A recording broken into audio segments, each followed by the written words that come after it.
Good evening, everyone, and welcome to the Thursday night edition of the Real Chat Daddy Show. I am your host, Chat Daddy. I thought I'd give you guys some new excitement tonight at the beginning of the show. Glad to be here with you. I have another wonderful evening of viewing and listening for your pleasure. I hope it's for your pleasure. It is Thursday, and I'm super excited because that means it's my Friday. Well, coming up on tonight's show, we have a very special guest co-host with us. Every time he stops by, we just love it. I say he is my brother from another mother. Well, actually, two of my brothers from another mother will be on tonight. Our guest co-host tonight is Mr. Chris Avent, or Christopher Avent. And joining us later on in the show, we have two hot debates tonight that you guys are really going to enjoy. We're going to talk about Black Lives Matter. Do all Blacks look at Black Lives Matter the same way? So we'll debate that issue. And then last weekend, the internet was all abuzz about Cardi B's new song, WAP. Some people love it. Other people think that it's a bit too much. So joining the show tonight to debate the issue is veteran journalist Mary Datcher, as well as veteran radio and media personality, Mr. Chris Bay. So they'll be here with us in just a little bit. Let's get this party started. Let's bring our guest co-host in for the evening. Now, the way this looks, he looks like he may be the illegitimate child to Thurston Howell the Third. Are you Thurston Howell the Third illegitimate son? Are you that biracial child that he tipped out on Lovey and ended up having you? Because bruh, are you like on your yacht doing the show with me tonight? I'm sitting in an elaborate bathtub. Really? Bathtub. That's where I am. Yeah. Even with the steering wheel and everything. With the right. Oh, you can see that? We can see that. See, we can see that. And then why in the world would you be? Yeah, why would you be in your bathtub fully clothed? But that's a whole different. That's a whole different story. Hey man, don't worry about how I get down. What I do at the toll booth waiting on my change is my business. That's right. Well, Chris, how you doing this evening? I'm fabulous, man. I'm fabulous in the true sense of the word. I am having a great time. I'm enjoying life. How you doing, Art? I'm actually doing well as well too. You know, I was talking to somebody earlier today, and we were just saying this has probably been the calmest summer ever. But I believe this is a summer that allowed people to really get into what they wanted to get into without a lot of the hoopla that's surrounding summer. Think about this, Ravinia. So that means you got to find an outfit. That means you've got to go out there. You got to get out there. That means you got to get the tickets. Right. You got to allocate money just to get the tickets. That's what I'm saying. And so this has been a summer that has allowed people to sit back, relax, enjoy themselves, discover hobbies, find out that they're Thurston Howell III's illegitimate son, all of that. So what have you been doing other than being on your boat all summer?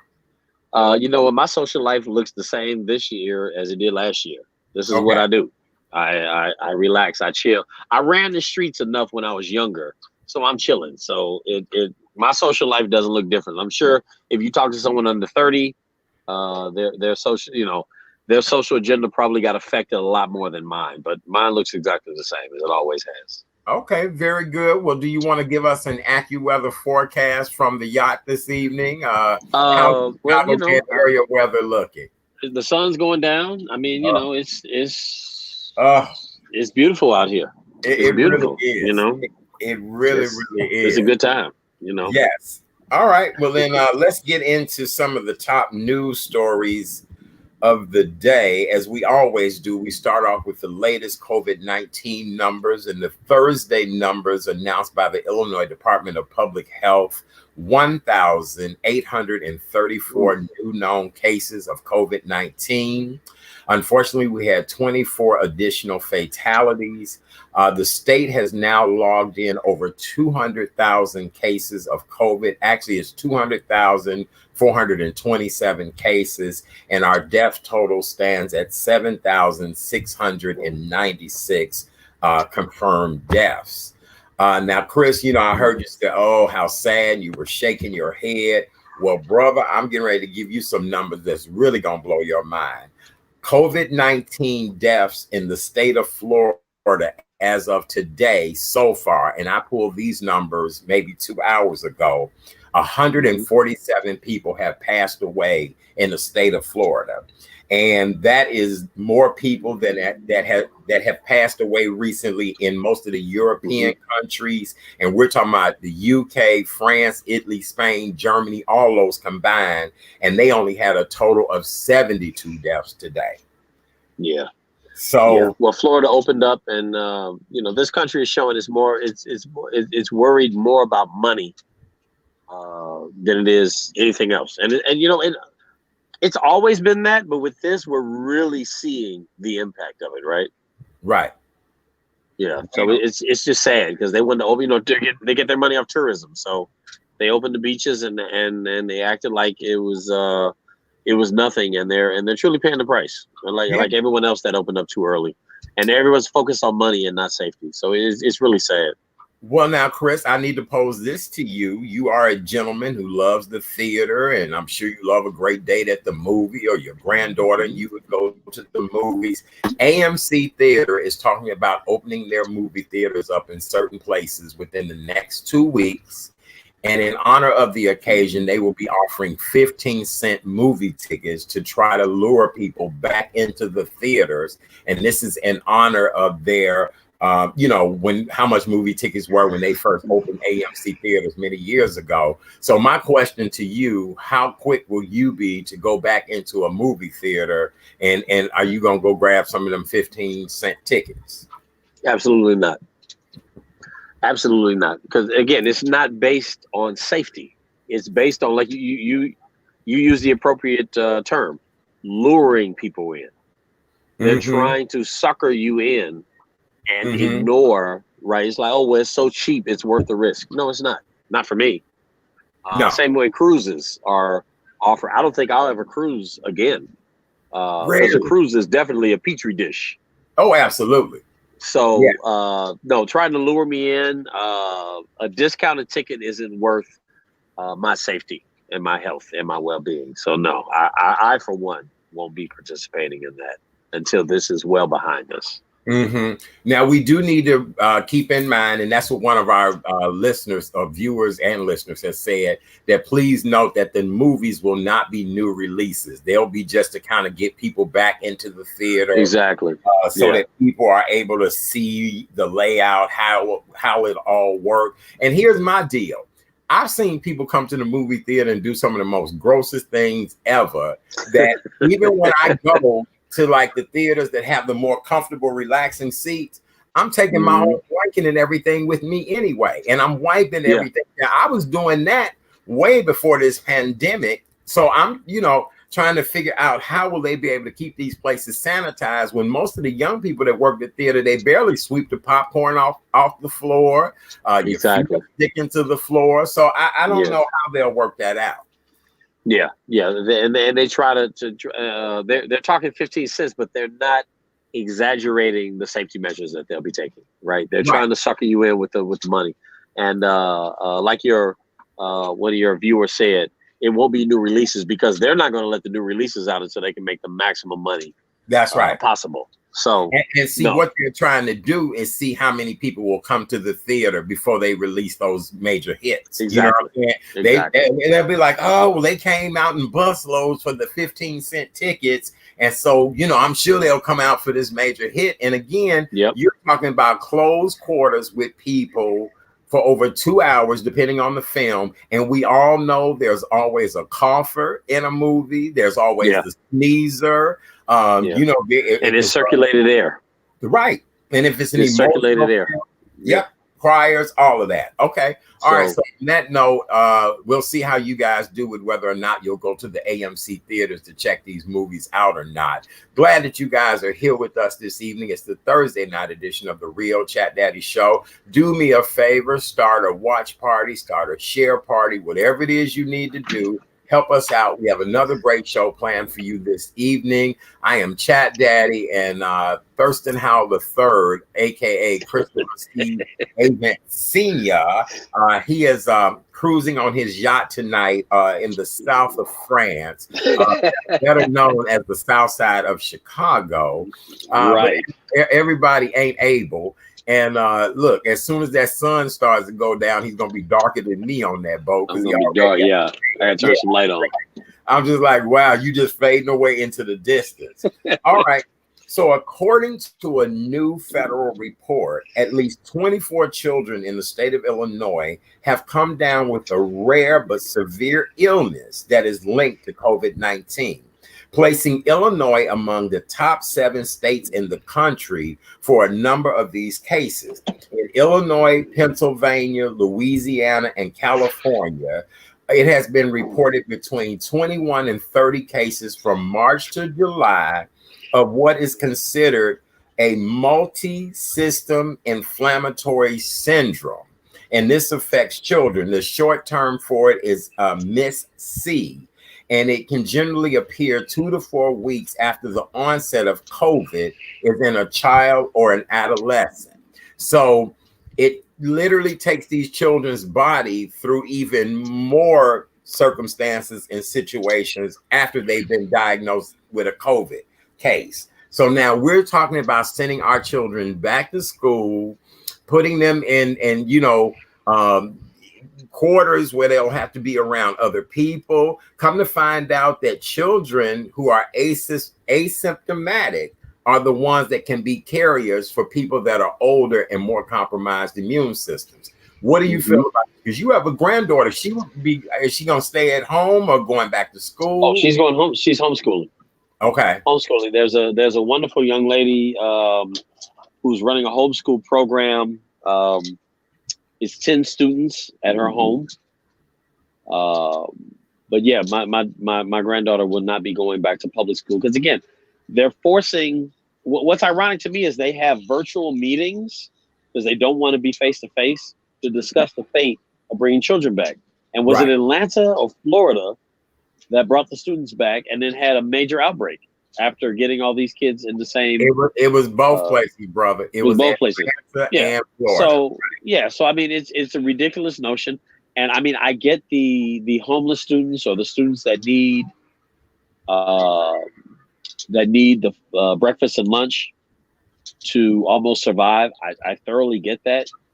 But a child trying to get a meal isn't worth exposing them to something that can potentially kill them.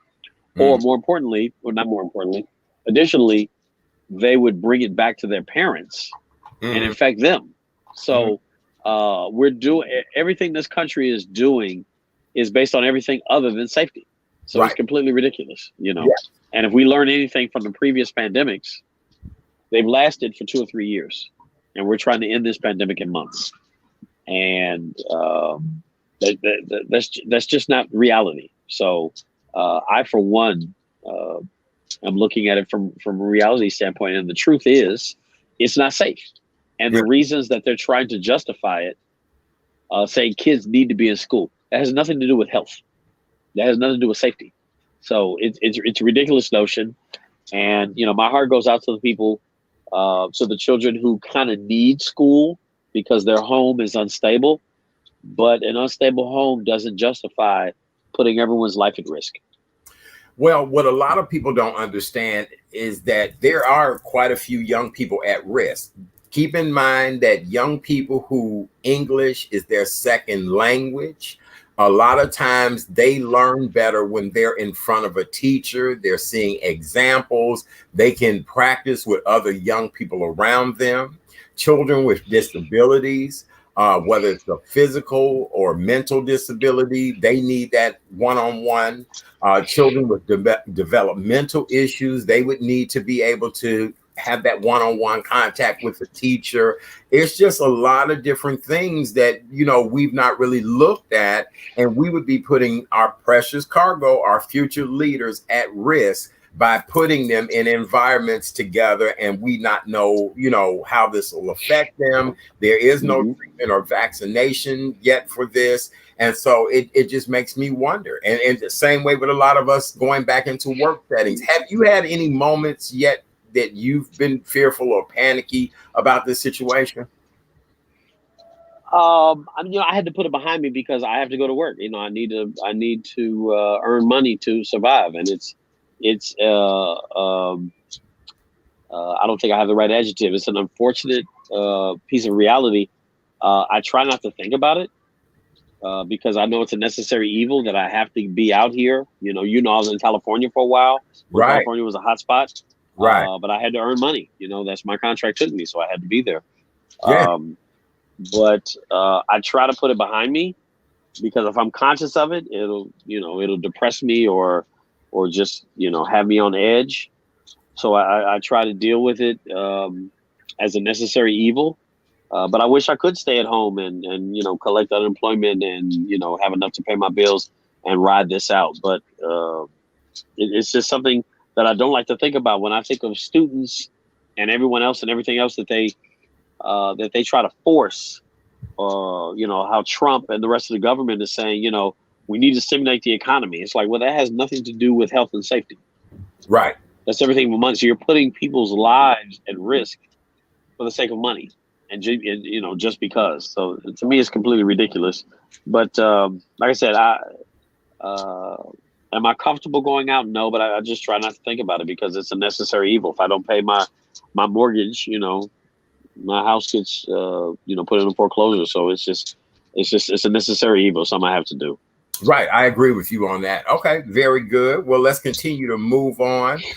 Tuesday, Democratic presidential candidate, I can't talk today, Joe Biden announced who his running mate would be. He selected California Senator Kamala Harris.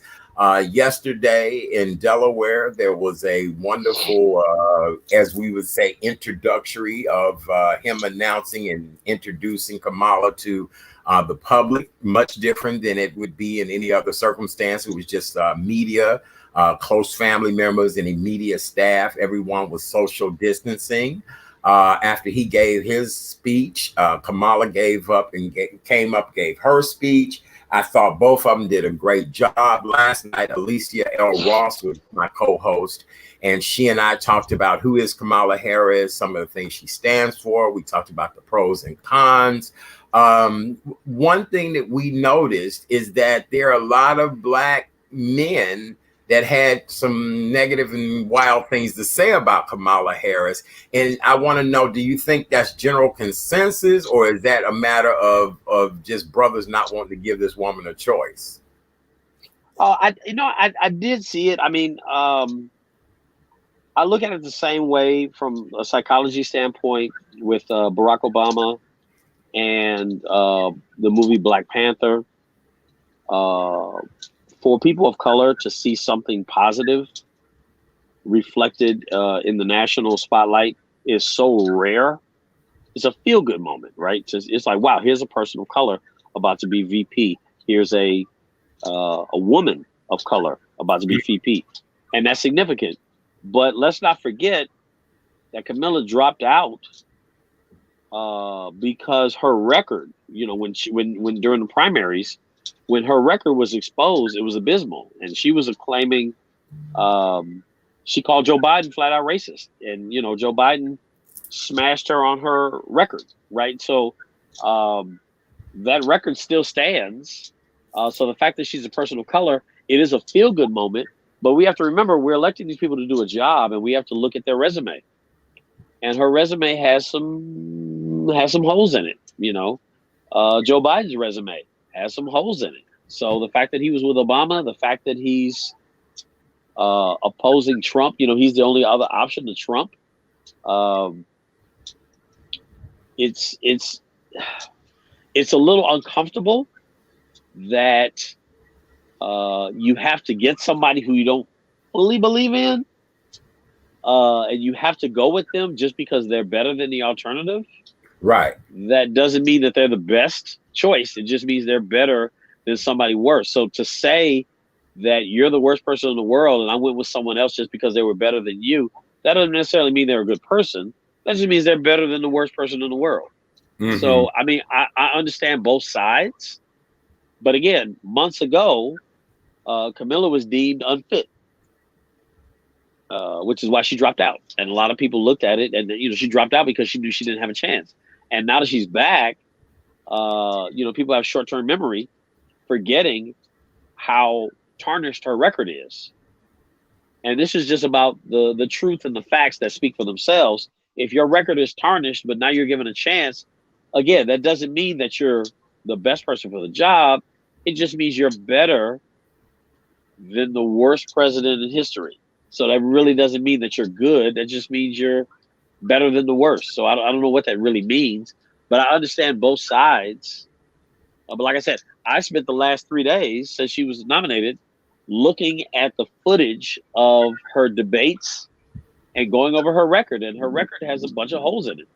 You know, as far as her performance, her performance and her response to black people, it's really not. It's not glowing at all. And So there are a lot of things that she couldn't respond to. Out of all the other women he could have selected, who would have been your choice? Who would have been your?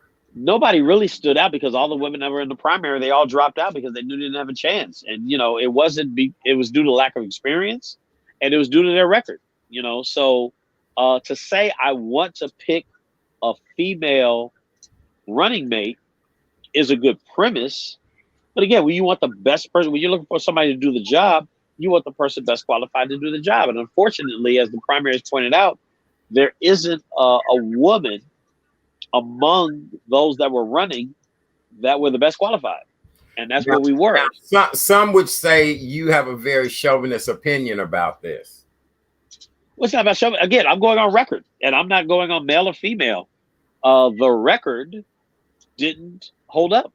You know, there were a lot of questions about her performance. There were, you know, there was the case where she refused to review some people on death row, and federal judges had to step in and say, hey, you really need to review. You know, they had to force her to do an action. So when people see her as a woman of color, to say, well, hey, this is a woman of color, you know, she could really benefit us. But if you look at her record, federal judges had to force her to reopen cases. So, you know, black, white, male or female, her record is her record, and it has holes in it. And her opponents definitely during the debates poked holes in her record, and you know she was vulnerable on several issues. And I think it's convenient to say, "Oh, you're just on her because it's a woman," but everyone was on her when she was in the primary. And I think people have short-term memories to say, "Oh, well, why are you dogging her now?" It's like, well, her record is still her record. Just because she's being tapped, and just because she's in a position to make history, we can't ignore the job that she's being selected to do it. Either her record says that she's qualified for it, or it doesn't. Right. Okay. All right. Well, then that makes good sense. All right. I want to get as many varied opinions as I can as we get closer and closer to election day, because the decision has been made. She has been selected. We have no other choice other than Kanye West on that ballot. And so why are you laughing? Why are you laughing? Didn't I hear you got your job as the campaign manager for the Southside Coalition of the President campaign? Didn't I hear that? That's a vicious rumor. That is a vicious rumor. And no, I just can't do Yeezy. Yeezy. President Yeezy. Cheesy. Preezy. Preezy. I can't. And who would run with Kanye? Let's go out on a limb for a moment. Who would be Kanye's running mate? He had picked some chick out there in Utah where they have the ranch or whatever. Some lady named Prickly Tickly or something like that. I mean, I think I read it somewhere. I mean, you know. I shudder to think. You know what? I had a flashback to House of Cards and him thinking he would pick his wife to run. And in the climate of America, Kim Kardashian is so popular, she could probably win as his running mate. Matter of fact, he may win because she ran with him. Well, here's the Because the crazy climate thing. America is more popularity than substance. Here's the deal.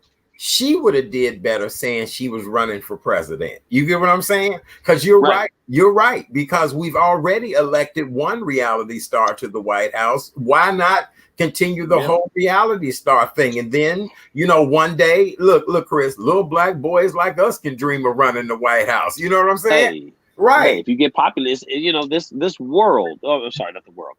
This country is focused more on sensationalism than substance. Right. You know, that's just, let's not deny that. Right. Which is how Trump got in office, right? People think he's a genius because he's a businessman and he's popular.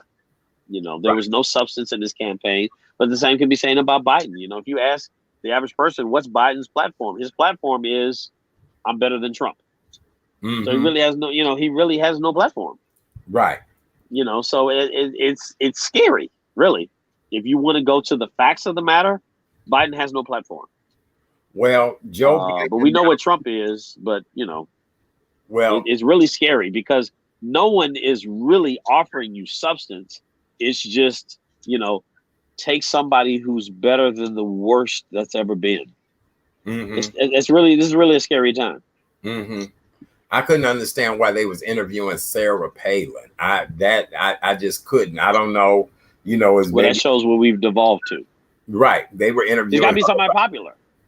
It's got to be somebody popular. It can't be someone who has substance. You know, I think of a Dr. Claude Anderson who spent time on the national level, who spent time on the government level, who spent time on the city and local level, who's had 40 plus years in the game, who has a PhD, but no one listens to him because he's not popular. Mm-hmm. You know, it's more about popularity than substance. And that's what's really scary, that no one is really looking at substance. Okay, well, Joe Biden announced today that he is calling for a nationwide protective mask mandate. He is citing health experts' predictions, and he feels that if people were to really wear their mask and do the right thing, it could save over 40,000 lives from coronavirus over the next 3 months. So, you know, he said wearing the mask is less about contacting the virus. It's about preventing others from getting sick. And so, you know, I mean, that's the mandate that everybody is on. I mean, on this show, we tell you guys, wear your mask. Please wear your mask. Do what you can, wear your mask. We're telling you to sanitize as much as you most possibly can. You know, stay clean, all that great stuff. I'm kind of like you on this, Chris. So why would he call a mandate? And that's what we're trying to do anyway. I mean, what else can he call right now? Yeah. You know, I guess that's to contradict, like I think, what was that sheriff in Florida? Yeah. That said, you know, he's telling his deputies, you can't wear masks, and anyone that comes into the sheriff office cannot wear a mask, you know. So right. I think he's going again. I think he's trying to be as anti-Trump as he can be, right? Whatever Trump is doing, he's doing the opposite. I mean, it's kind of like what Trump did with Obama, right? Trying to be the anti-Obama. Biden's trying to be the anti-Trump. Mm-hmm. So again, what scares me is there is no substance. You know, Trump ran on just trying to be opposite of Obama, which really isn't substance. And now Biden is trying to be anti-Trump again, which isn't substance. When I've been asking people this week, I said, you know, what is Biden's platform? What's he promising to do for you, for your vote? And people can't answer that. But yet they say, well, I have to vote for Biden because Trump is so bad. I'm like, I get that. But if he gets in, what are you going to hold him accountable for when he's never promised you anything, when he's never stood on anything? So it's just scary. You know, it's like you need Biden, but Biden didn't promising you anything. So that's okay. All right. It's really scary. It is. Well, with that being said, the number one thing that we do on this show is we encourage you to do your research, do your due diligence, make sure you vote November 3rd. We've got to do something. I don't care who you're voting for, but something good has got to happen for this country. Our unemployment rate is extremely high. We're in the midst of a global pandemic.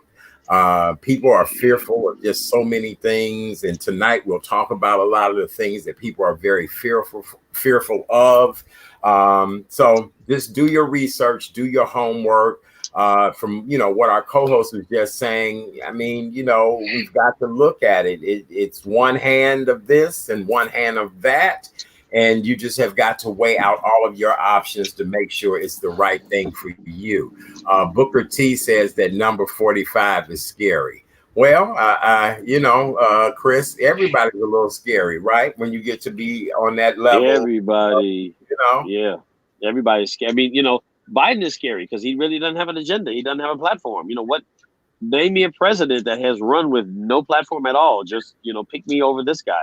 So we're in uncharted waters. We're in uncharted territory where we're having to vote for, we've always called it the less of two evils, but in 2020 is definitely the less of two evils, which doesn't necessarily mean it's substance. So, you go to a restaurant, you don't like anything on the menu, you order the best thing possible. It doesn't mean it's good. It's just the best thing that they had. So that's scary that we, as bad as Trump is, you figure we should have someone who should completely embarrass him, right? If you're good, right, and someone is so terrible, then your candidate should completely embarrass him. The scary part for me is we don't have anybody to embarrass the worst president that we've ever had. So what does that really say about what our option is? So that's what makes it scary, for at least for me. If we really had some substance, we should have someone who could embarrass the worst president that we've ever seen, and we don't have that. So that makes it scary. All right. Well, with that being said, we'll conclude gossip and entertainment for the night. I don't know if that was necessarily gossip as much as that was Chris telling it like it is. Right. There was no entertainment in that. That was Chris telling it like it is. All right. Well, for those of you all that are just joining us, welcome to the Thursday night edition of the Real Chat Daddy Show. I am your host, Chat Daddy. My co-host this evening is Christopher C. Avent Sr. But tonight he is Thurston Howell III's illegitimate son. He's on his yacht, the Lovey 4, and he's broadcasting to us from the south of France, better known as the South Side of Chicago. South Side of Chicago. South Side of Chicago. It looks great, though. It looks as if you're in the south of France. I just need a few bikinis to walk back past you in the background, but I told them don't do that. Don't show off. Don't show off. Oh, really? Stay on this side of the camera. Don't show off. Okay, well, anything for ratings now. So if anybody wants to walk past in a bikini, if anybody wants to have a nip slip, just let me know, and we'll just be like, oh, we didn't see that coming. We did not. No wardrobe malfunctions here. Okay. You're right. All right. Very good. All right. Before we continue on to our next segment, do me a favor. Go over to YouTube, hit the subscribe button for the Real Chat Daddy Show. The more you like the page, the more fancier the show will become. As you guys can see tonight, we even had some different openings and graphics and all that good stuff. Also on Facebook, if you go over to the Real Chat Daddy Show on Facebook, like that page, share, start a watch party. You guys would really be doing me a huge favor. All right, so as we continue on with tonight's show, this past Monday, Chicago woke up to chaos, pandemonium, as a result of tremendous looting that took place overnight, Sunday night into Monday morning. Yesterday, I think it was, it was Tuesday, when a young lady stood in front of one of the police stations in Chicago, and she said that the looters should have been set free because this was reparations for the looters. And this young lady speaks on behalf of Black Lives Matter. And so I started talking to a lot of my different friends and people about, how much do you know about Black Lives Matter? How much do you support Black Lives Matter? And quite a few of my friends said that they were very much taken back by the comment the young lady made, that she felt as if the looting was reparations for all that we've gone through as Black people. And so to help debate this issue tonight, to talk about what is Black Lives Matter, maybe offer some suggestions, some help, some loving advice, are two people who I adore. Our first guest, she is a veteran journalist here in the Chicagoland area. She's a businesswoman. She also now works in governmental affairs for a congressman, and we just love her to no end. Ladies and gentlemen, welcome back to the show, our girl, Mary L. Datcher. Hello, Mary. Hey, how are you? The light is a little dim because I'm broadcasting from my mama's house in Bolingbrook. Oh, that's all right. Look, Chris on the boat, and honey, he got black as me at one point, so don't worry about it. We understand, no problem. How you doing tonight, Mary? Look, we all gonna have to get a flashlight in a minute, right? I know, right? I'm like, Mama got that little dim light going on. I'm like, can you get more light up in here? What's going on? Look, Mama doing ambiance. She doing ambiance. That's what that's called. Right? Over? Why did you show up? Right. See, Mama doing ambiance tonight. How you feel tonight, Mary? I'm good. I'm just like I said, running the streets, and was out in the suburbs, and I said, okay, I need to stop in and be stationary, and not broadcast from the car. Villa of my mama house, right. And I'm just, as long as her internet is working, we're fine. Yeah, very good. Well, we love you, Mary. Glad to have you here with us tonight. We have a lot to talk about tonight. And when I was trying to select guests for this show, I said, Mary needs to be in on both conversations. You can definitely help us to understand a little bit better. Let me introduce our next guest. He also is a veteran media personality, radio personality, all-around great guy. We call him Boom Shakalaka, but he is known as the one and only Mr. Chris Bass. What's up, brother? How you feel? Oh, you have overcome, for I am here. How you doing? How's everybody? Very white. How you doing? Pipes. Art and everybody, I am rolling. I'm feeling great. Not too shabby for an old man. I'm still walking the earth like Kane and Kung Fu, so everything's copacetic. All right, well then let's get into this because it's a lot for us to unpeel. Most of us went to bed Sunday night, typical Sunday night. Hell, we in a quarantine, so it wasn't even like we had left a party, none of that. We were probably all at home in bed Sunday night, okay? I'm not gonna lie, I got up at 4:15 on Monday morning to do the old man bathroom thing, came back, had my TV volume down low. I was laying in the bed and I heard the lady on TV say, well, I'm getting ready to walk down towards the Old Navy to see what's going on down there. And I said, why would this lady be in front of Old Navy at 4:20, 4:25 in the morning, right? As she's standing there, at least 60 people bum rushed the Old Navy store, busting the windows, cussing her out, telling her to get out the way.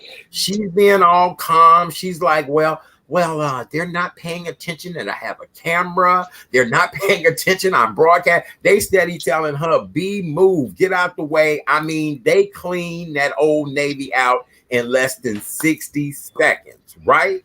I put my glasses on and I go, what did I just witness? Oh my God.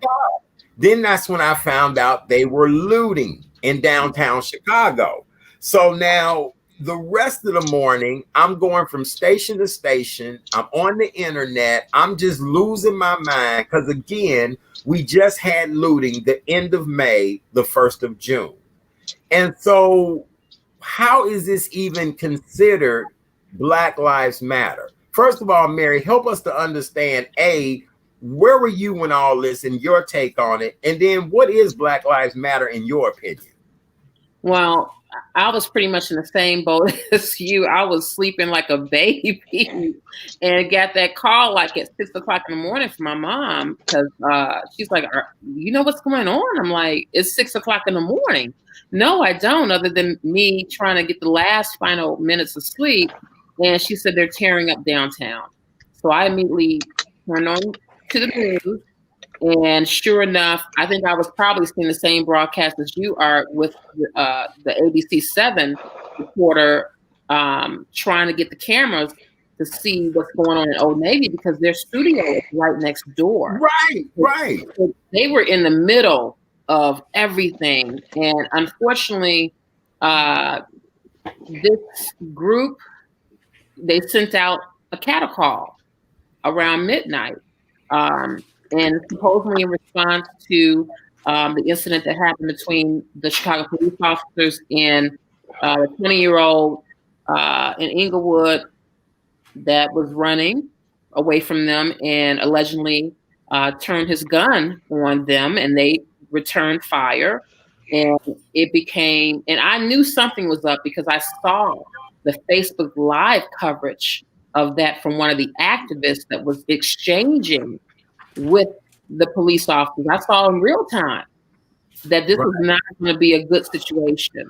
But never did I think that it was going to be so strategically planned out to result in the level of criminal activity that we all witnessed. This was no protest. This was not planned out to say, oh, we're protesting in the name of police brutality and none of that. It was straight criminal activity planned out to the point where they, when I say they, these looters waited till a great deal of these shops were in recovery mode, like replace their shop windows, replace their inventory, made sure that there wasn't a great deal of police presence.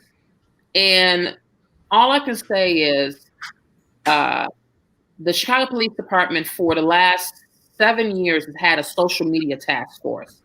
A lot of people don't know that, but they monitor a lot of these young people that have been on their radar or suspect list, including a great deal of music artists from here. And that's kind of how I found out, because they would monitor a lot of the drill artists. Mm-hmm. And by them being connected to the streets, they could find out like a great deal of information. They found out information on this. The question remains is that when that cattle call went out for people to bring their ski masks, their tools, their bricks, all of this downtown, did they, and how much time did they receive to get down there? Now, the Chicago Police Department saying, oh, we only had 30 minutes, but we all saw that Facebook alert from that young lady, and it was midnight, 12 midnight, when that went out. They had a great deal of time to prepare themselves. So that's how I found out. And then I started getting reports in from people from the streets, some of the activists, and I started getting a little bit more information prior to them releasing it to the general public of this is why it went down. I think that it was the lamest excuse to utilize this, and the alleged offender, who is now on a $1 million bond, as the catalyst of your frustration and rage. Mm-hmm. Mm-hmm. I thought it was interesting just how, first of all, U-Haul trucks have to be rented. This is back to school season. So it made me wonder how there were so many U-Haul trucks. And then now that I've gone through the pictures of the people that have been arrested and they put them on the Chicago police website, you had a lot of old ass folks down there looting as well too. I must apologize, but all I saw on the news was young. I even said I saw a couple of Hispanics. My co-host that day said that they saw a couple of white individuals. But I'm thinking to myself, this really had to been orchestrated. This had to be, I think it was you, Mary, that told me this had to been orchestrated like you wouldn't believe. And then here's the sad part. The Best Buy in Lincoln Park had just had their grand opening that day. Wow. That Sunday was their grand opening. So you're right, Mary. All that inventory was brought back in, all of that. So I don't know what to say about that. Base, I want to come to you and find out, how did it unfold for you, and what have you found out from this situation? Well, like you, I was doing my morning constitutional, get up and I had to make a new nation. So I went to the bathroom and did that. And then I got out, and then I went on my Facebook on my phone and saw the timeline about downtown being looted. So then I went on to the news. I started to watch mostly like ABC 7. And of course, like you said, Mary, it was right outside of the broadcast center there. And all this was unfolding in real time. And I'm getting my notes together, trying to make sense of what's going on. And like you and Art and everybody else, I've seen mostly young people that's out there looting. They showed maybe 3 white girls at the time that was doing it. And then the most people were young people. I did see a couple of old heads here and there. But mostly I was in shock. I thought originally, when I saw it go down, I thought it was retaliation from the FBG duck murder. The guy got shot on the Gold Coast because all of those Gold Coast hit stores. So that's what I thought at first. Then we come to find out later on that it was something else altogether different. This was more methodical than the first time, because we saw the first time with people actually doing the Black Lives Matter thing, trying to be peaceful, and then the looters, the agitators came behind them. This was, once again, very well orchestrated, very well planned, and it was very effective. So there was a story, as a matter of fact, on ABC 7, on Julia's role there on Michigan. There was an owner named Tom, and they interviewed him, and they were saying that he got the alarm buzz from his house about 2:30 in the morning, goes to his establishment, and closes up, boards up his establishment. Then a second wave of people started to take down the boards from he was like, look, could you do me a favor and spare my store? And they turned around and said no. And then kept on looting and went into the establishment and started to steal more jewelry. And the one thing that gave me pause about the whole thing was that he was still alive. He was not murdered. He was not seriously injured. The fact that he was still standing there to tell the story said a lot. So again, I say it's more methodical. You would think that you would not want anybody to be murdered or shot, but we did find about that later on, that somebody was shot. There was a gunfire exchange.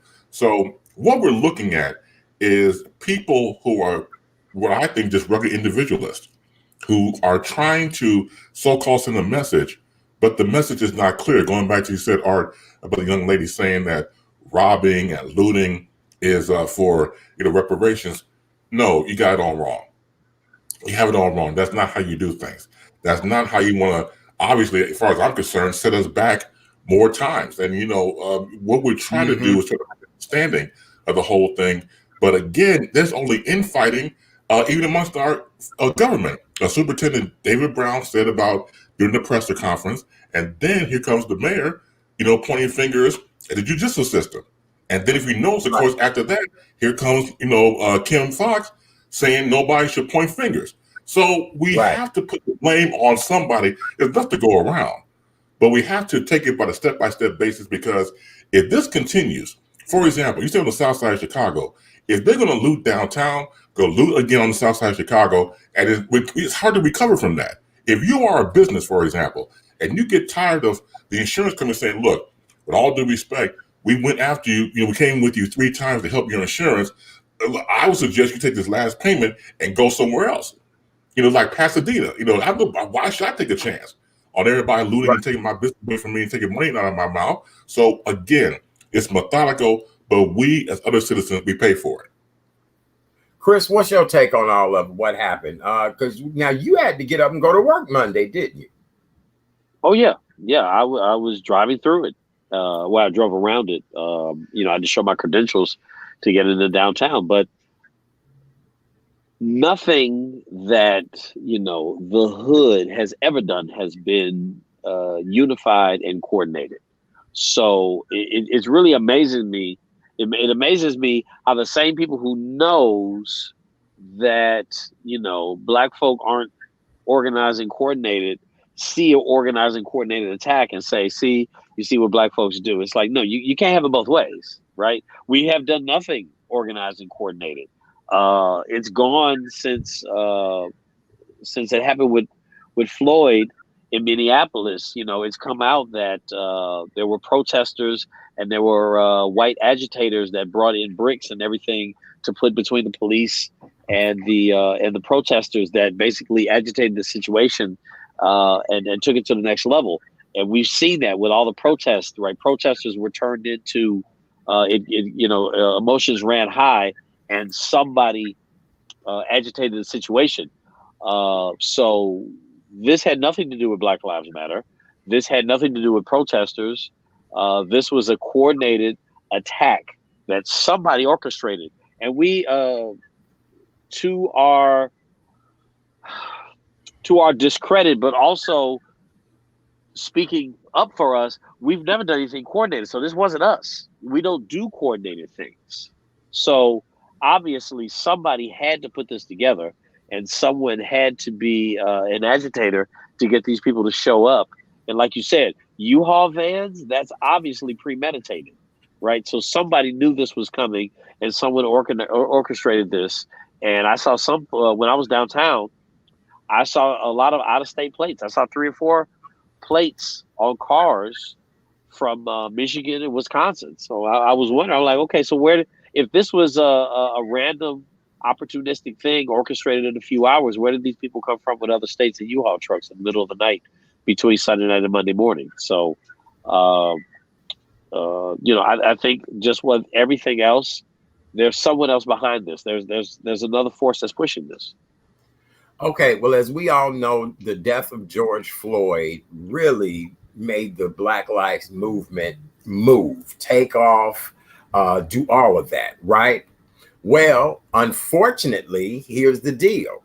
We must have lost Chris. Black Lives Movement, to me, has lost its flavor, I guess you should say. I don't know if I should say flavor or meaning or, Mary, here's the deal. I need to get a definition of what is the true meaning of Black Lives Matter. And I'm going to tell you why I'm asking you, Mary.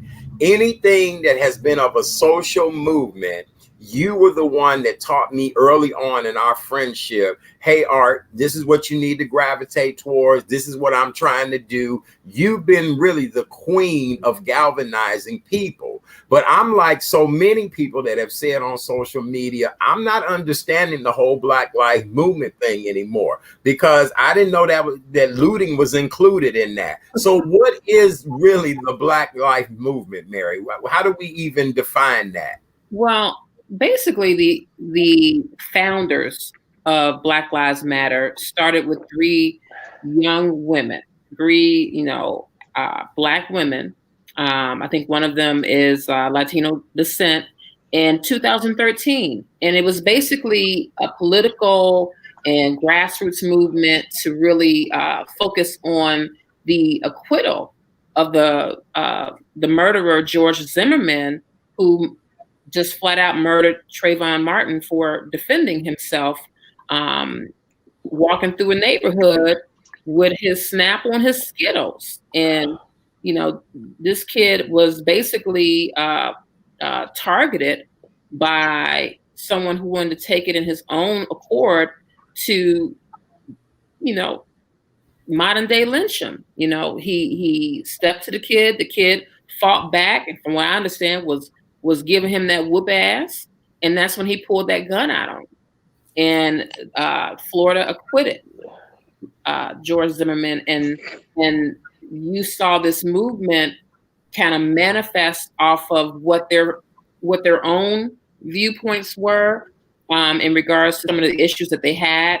I think some of it was Black LGBTQ type of issues that they had initially started out with, and then it manifested into this movement against police misconduct and brutality. And when they did that, it really created a viral mechanism. This is really when social justice was having a real platform on social media. And the college students took it to the next level. And then it manifested over cultural lines, where it wasn't just about Black people being involved, but then you had all different type of ethnicities and nationalities, and young white kids and young Latino kids and Asian kids taking up the mantle and saying this is not right. And then them identifying other victims like Sandra Bland and Michael Brown. And you had all of these other atrocities coming into play.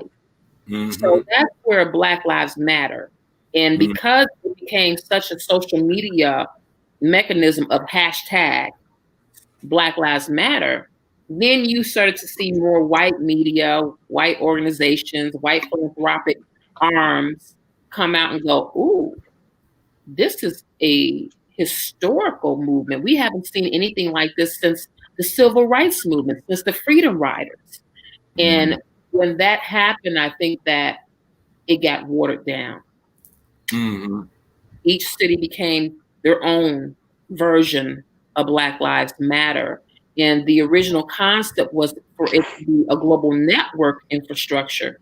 But what happened was that you had young people taking on that role, but fine-tuning it to what they personally thought it should focus on, as opposed to a common message. And this is the result of what we heard from the young lady who was one of the spokespeople. Because Black Lives Matter is not centered around one person. There's several individuals that take that mantle and say, oh, I'm Black Lives Matter. We had this one young lady who was a little bit more vocal say, okay, let them loot. This was our reparations. Hold up. Now, this is where the disconnect comes in, because then now you're like, whoa. So all that sweat equity that we've seen the last week of May, probably 2 weeks prior to May. Right. Post George Floyd murder into everything that real protesters and people that may have picked up their sign for the very first time found this was worth it, just went down the drain. Yep. Went down the drain. Just because of that piece of ignorance that got displayed to say reparations. You want to just engulf her into history. You want to hold her and hug and go, baby, I'm gonna need you to really understand what our historical presence of reparations look like and mean. Not walking around with a stolen Gucci bag. That's not what my ancestors, your ancestors fought for, died for, over something we didn't get. That's not reparation. So that's what Black Lives Matter's focus is. The regurgitation of that from George Floyd is what we saw and was like, whoa. I mean, some of us was like, man. But in the back of your head, you're going, somebody gonna mess it up. I'm just waiting. Right. I'm just waiting. Right. Who's gonna be the one to mess it up? Boom. Well, I mean, gentlemen, what do you think when it comes to the whole Black Lives Matter movement? And again, a global movement, something that we thought was for good. Like Mary just said, this past Sunday into Monday morning, just throw it all away. Throw the whole meal out because the milk is spoiled now. But how do you as Black men feel about the Black Lives movement? And what do we need to do to move that forward? How do we move that pendulum forward from where we are now? Well,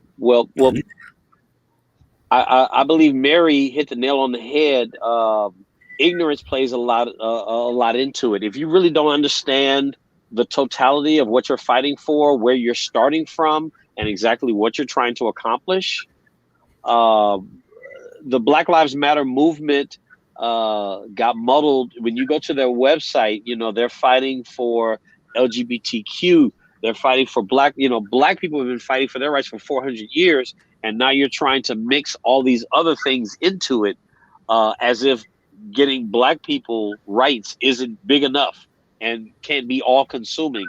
And when you get other people that jump on kind of the bandwagon and they're ignorant to exactly what the history is for Black people, how we've been oppressed, to the lengths we've been oppressed, exactly what we've been denied and what we need, it will bring ignorant statements like, okay, yeah, well, us robbing a jewelry store is justification, or it's a form of reparations. Like Mary said, that's truly an ignorant statement, indicating that that person has no idea of the history and what we need and what a movement for Black people would actually be about. So one thing that I've been disappointed with Black Lives Matter is they've never educated. So when people came back with Blue Lives Matter and All Lives Matter, because they're hearing such a generic battle cry, and we have to understand that all of America, pretty much all of the world, is ignorant to the details of exactly what has happened to us, right? So when you try to advocate for us, you really need to be detailed and break down to people who are otherwise ignorant, because you could get a PhD and still be ignorant to exactly what happened to Black people in America. So when you say Black Lives Matter, you need to do for us and white privilege, a lot of white people are ignorant to what white privilege is. And people think that they're being arrogant, saying, oh, well, I don't understand it. They truly don't understand it. And you have to educate the world to exactly what happened. And once you know what happened, then the way forward becomes obvious. But if the people fighting for it really don't know, and they'll take anything as, oh, yeah, we did that, we deserve it. We did that, yeah, we deserve it. We did that, we deserve it. You run, like Mary said, you're running counterproductive to what you're trying to accomplish, because you really don't know in detail what you're trying to accomplish. You're taking everything you can, and basically you become cheap opportunists, which is what Black Lives Matter has unfortunately devolved to, is cheap opportunists, and they don't get the respect that that type of movement should get, because the people representing it aren't necessarily educated on what they should be doing. Base, pick up the pieces and go right ahead. Malcolm X said it best when Malcolm came back from the Hajj, and he had the press conference to the public, and he said that from now on, my words are my thoughts are my own, not to the Honorable Elijah Muhammad. I kind of liken that to the young lady at Black Lives Matter who said the ignorant statement about reparations. Those are not the thoughts. Those are your thoughts. So you need to have a finite definition of what Black Lives Matter. And that gets lost in translation. Going back to my colleagues there, to Mary and to Chris, I concur wholeheartedly. There was never, as far as I'm concerned, a finite definition of what Black Lives Matter. If anything, from COVID-19 and the murder, and I do say murder, of George Floyd, it has been a reset for all of us. And the reset is the definition that you define it as. And so fast forward to Black Lives Matter, yes, when you are in the fever pitch and you look at injustice and you want to get on board, that's great. But it should be a standard mission statement so nobody won't get it twisted or go out of bounds, and stay within that type of situation. So for example, go back to the young lady, I have to need her to sit down and say back in the day, take a chill pill so you won't be ill, bring it down 5,000 and get an education. Education will make you stronger. You're going to be better down the road, but that was some ignorant ass bullcrap that she said. And it does make us look bad because, again, I reiterate, really no definition of Black Lives Matter that I have heard, and most people I talk to, is like, what do you think? I think it's going back to how you perceive it as Black Lives Matter. So again, if we have one statement, then we can take it from there. If you get out of bounds, it's going to knock you upside the head a little bit and then bring you back in, get another representative to go out there because you got it all wrong. I remember reading about the late, great Ossie Davis. And Ossie Davis would have these great meetings with, of course, his wife, Ruby Dee, being there, Malcolm X, Lorraine Hansberry, James Baldwin, and then all these different minds in one room to figure out how they could help, and that we went back in term, Negro people. We need that now more than ever. Now, don't get me wrong, the knuckleheads out there that's going to, try to be the head Negro in charge. Later for them. We don't have time for that. We have to find a solution to a common problem. Common solution, common problem. The people that get on board with this have to be serious. This is not hedging your bet. This is poker. You have to be all in. You can't play, put your left foot in, put your left foot out. Ain't no hokey pokey. This is serious.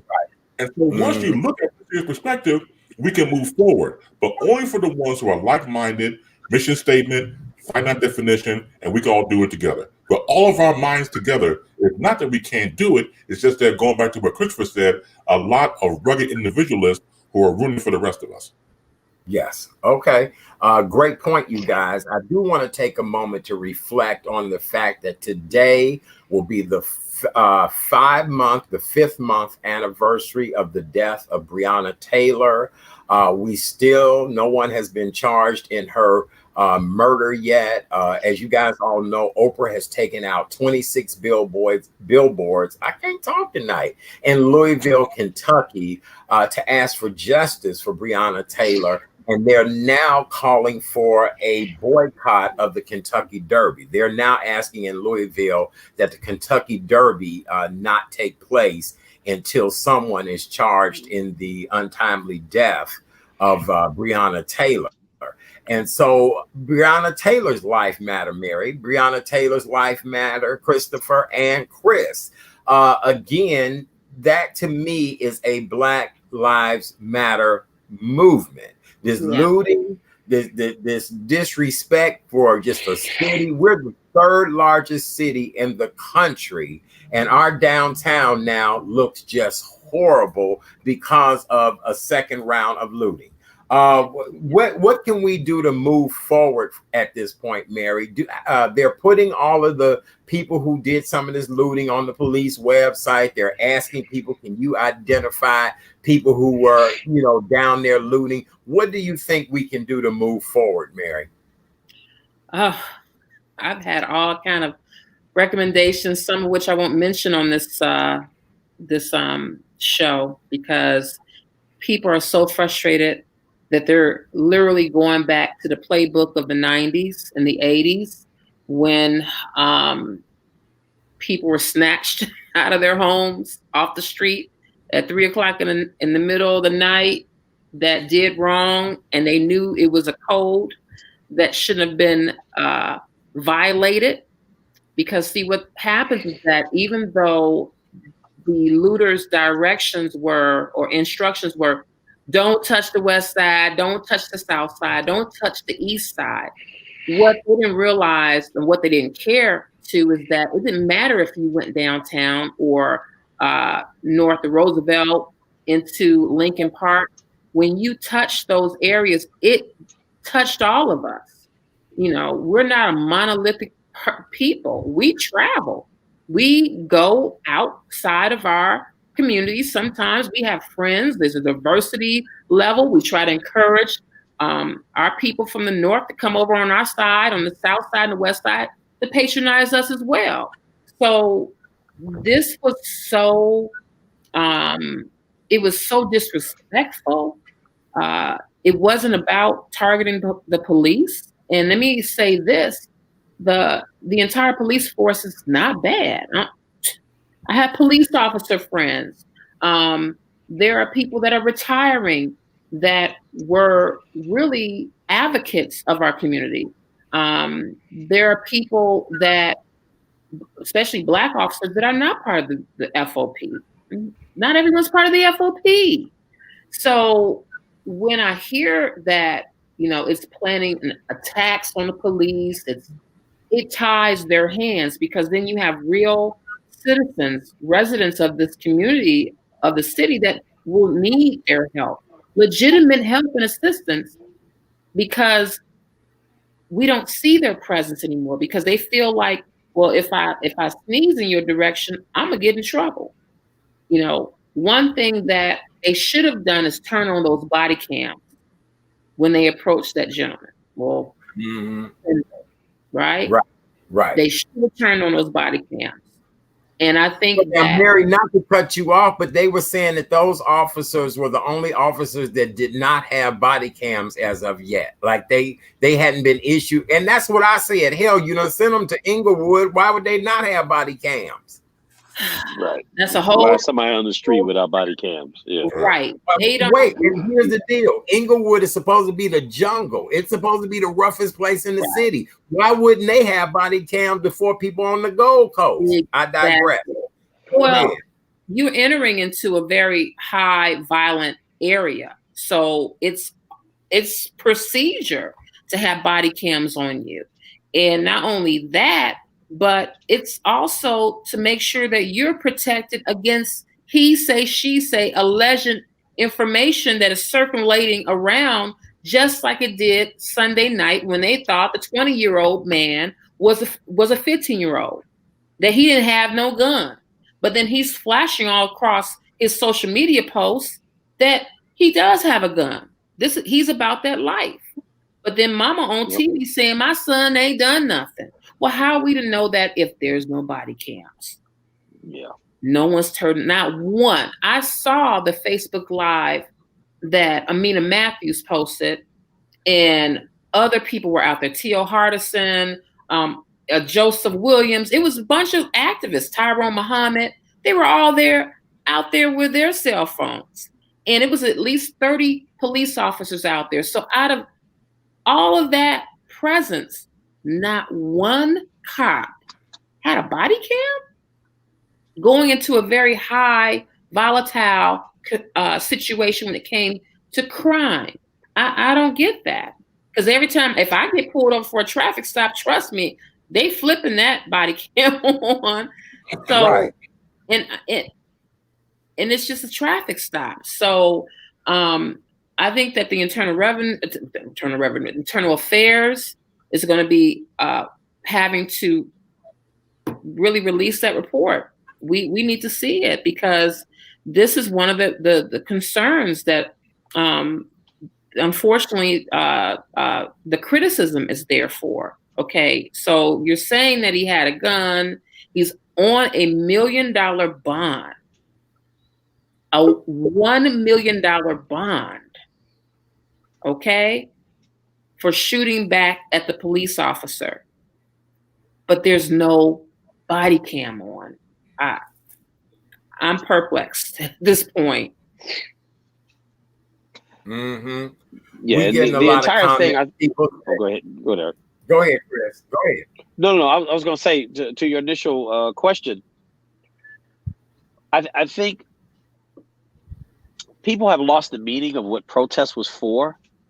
Protest originally in the 60s was to bring awareness to issues, right?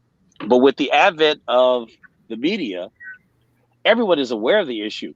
Protest was number one, and protest was to make people aware to know what to boycott. And boycott was the power, right? The civil rights was fueled by the sit-ins and the bus boycotts and other things. If you're not affecting money in America, you're not doing anything. You're just pretty much marching around the circles. So I think we're so hyped to protest, and everyone's focused on protest, but we really can skip to phase 2 because we're all aware of it. The media makes us all aware of what's going on. And I think we need to focus on what part 2 was, the most effective part, or the only effective part, which was, okay, how are we going to boycott to bring, to force people to do what we want them to do? Because if you're not affecting money, you're not affecting anything. And I think a lot of conversation goes on to these cheap opportunists, which is what I call the looters. They're cheap opportunists. And we're focusing on that activity, which has nothing to do with the outrage. And even the protesters aren't accomplishing anything, because when you finish protesting, the same thing goes on. You know, we still have banks that discriminate against African Americans as recently as last year.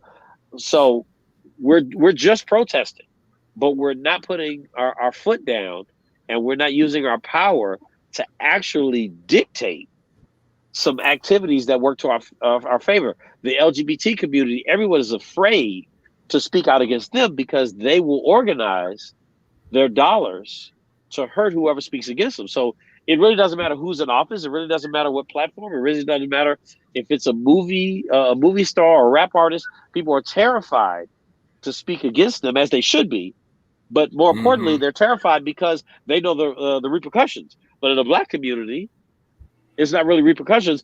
We're just going to march. And we really need to educate that protest is part 1.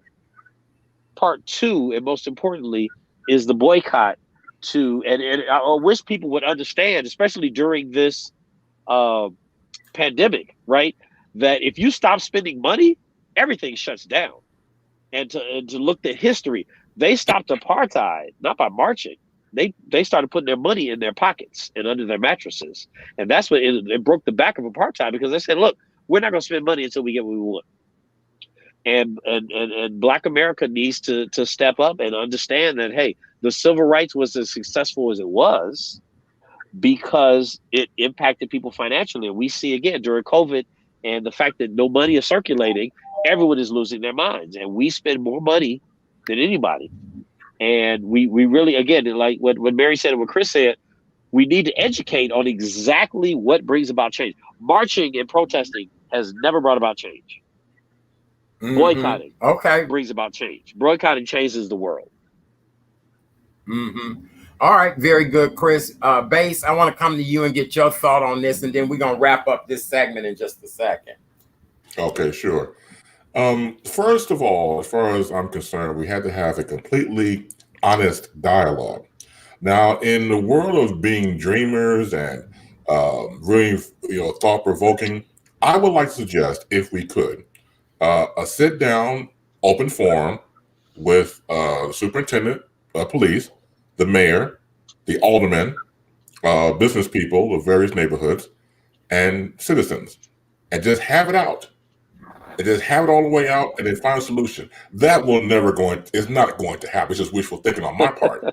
But that would be a great way to have honest dialogue. And you have to understand something too. People in your neighborhoods, you know good well that Junebug and Ray Ray and CC and Aquafina out there doing dirt. If you are a parent, and then you're in denial. And then you want to say that your child's not doing when they're doing the most. The perfect example I always thought about was Judge Greg Mathis. As you know, when he was a guy, he was younger, he was a hooligan. And his mother gave him that tough love. So the story I relate to people is when Greg was about 14 years old, and the cops came to the house. Excuse me, miss, there's been a robbery at a 4-block radius. We want to know, do you know anything about it? She said, hold on a second. Goes and gets a 14-year-old Greg Mathis. Here, take him. Either he did it or he knows who did it. Now, as a parent, you don't want to turn your children over to the authorities, but if you've had enough and you're not trying to have blinders on and pretend that everything's copacetic and it's not, you have to be real.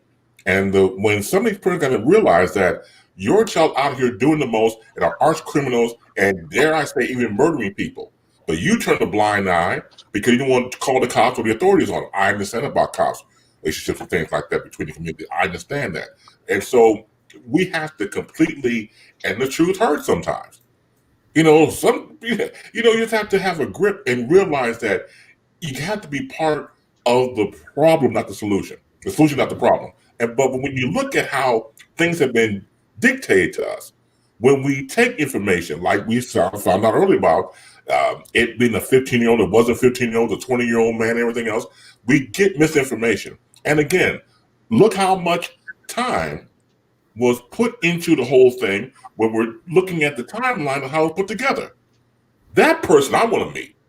That person, is diabolically evil, but look how much got done. And take that same energy and put it into something positive. And it's just really a shame that we see these situations happen all the time. We have to first be honest with ourselves. If we can't be honest with people, you have to start from within and then work your way out. It doesn't have to be a meeting, but people can be your own people in your own family. Change starts from how you change from within first and then somebody else. I can't love you. I love myself first. Start from here and work your way out. Each one teach one. And we have to be more, more energized, not only for the movement, whatever movement you want to join is fine, believe in faith, nothing wrong with that too, but as long as you don't cheat yourself, as long as you don't sit back and say, I'm just doing it because he did it or she did it or somebody else did it. No, you do it for yourself because you have an honest approach to what has to be done. Okay. All right. Well, with that being said, we need to move on. Hopefully we can get some answers and solutions to some of these things that have been going on. A lot of this stuff is just way too much, and we'll talk about this more down the line. All right, with it being Relationship Thursday, for those of you all that are just tuning in, welcome to the Real Chat Daddy Show. I am your host, Chat Daddy. Tonight, I have a full house of people with me, all veteran radio, TV, print, media personalities, you name it, they're all here. We're actually even going to add another personality in for this last debate tonight. Our good friend, Mr. Marset, is here with us, businessman, radio talk show personality. He's coming into the stream now. Brother Marset, are you there? Hey. Yes, indeed. What's going on, people? How's everybody? Good, Marset. How you doing tonight? Good to see everyone. Good, Marset. I definitely have got to have another conversation with you about a lot of the things that are going on in our world, and maybe we can pop you in next week to hang out with me for a little bit. You're now joining the relationship portion of tonight's show. This past weekend, rapper Cardi B released a new song entitled "Rap," W-A-P. And for those of you all that don't know what WAP means, shame on you, figure it out. I'm not going to say it, but it has caused quite a controversy. And because Mary has been in the music game for many, many years before becoming a journalist, and actually she was a journalist in the music game. Mary wears a lot of hats. I felt she would be the best female to have this conversation with. First of all, some people love WAP, other people cannot stand WAP. Personally, I could take it or leave it. Gentlemen, I'm sure you all love WAP, but indeed, it's beneficial. Yeah, I put that out there. You know what I'm saying? I like it in person. And so Miss Cardi B and Megan Thee Stallion, I must give credit now. It's a good video. I do the as they said, like Beyonce, the cinematography was fabulous, child. But I'm torn with this WAP. Gentlemen, have you all seen it, or do you know about it? Yes. Yeah, I haven't heard about it. Huh? You haven't heard about it, Marcel? That's such a safe answer. That's such a safe answer. That's such a Christian answer. I'm clearly joking. I stay into it, man, with the sisters. So I will say this. I think because most guys are linear thinkers, and we're on 2 + 2 is 4, whether it's Thursday, whether it's next Tuesday, whether it's 5 weeks after that. I think the confusion comes in for a lot of us is, and I'm not just speaking for myself, I'm just speaking from conversations I've been a part of or listening to, I think if we're saying that we're just getting to the Me Too and we're just holding people accountable for the systematic disrespect of women, I think there are a lot of people who feel that this is kind of an affront to that movement. Now, I personally feel that, women have been sexual just like men have been sexual since the beginning of time. Now, I know a lot of people are saying that, 2 Live Crew and Uncle Luke are doing it, this, that, and the other, which is true. But there were women who boycotted them, But of the flip side, there are a lot of women who support that music too. The sisters who dance to it in the clubs, and 1 minute it's like, man, that's terrible, that's degrading. But when it comes on the club and that sound system, it's intoxicating.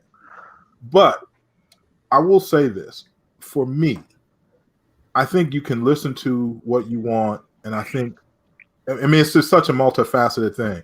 A lot of people are saying, well, it's just entertainment. And yes, it is just entertainment on one end. But on another end, there are a group of people, and I'm listening in to you guys earlier, we have to recognize that there's an economic component to anything, to everything, especially with the group that's been the most economically disadvantaged in the United States.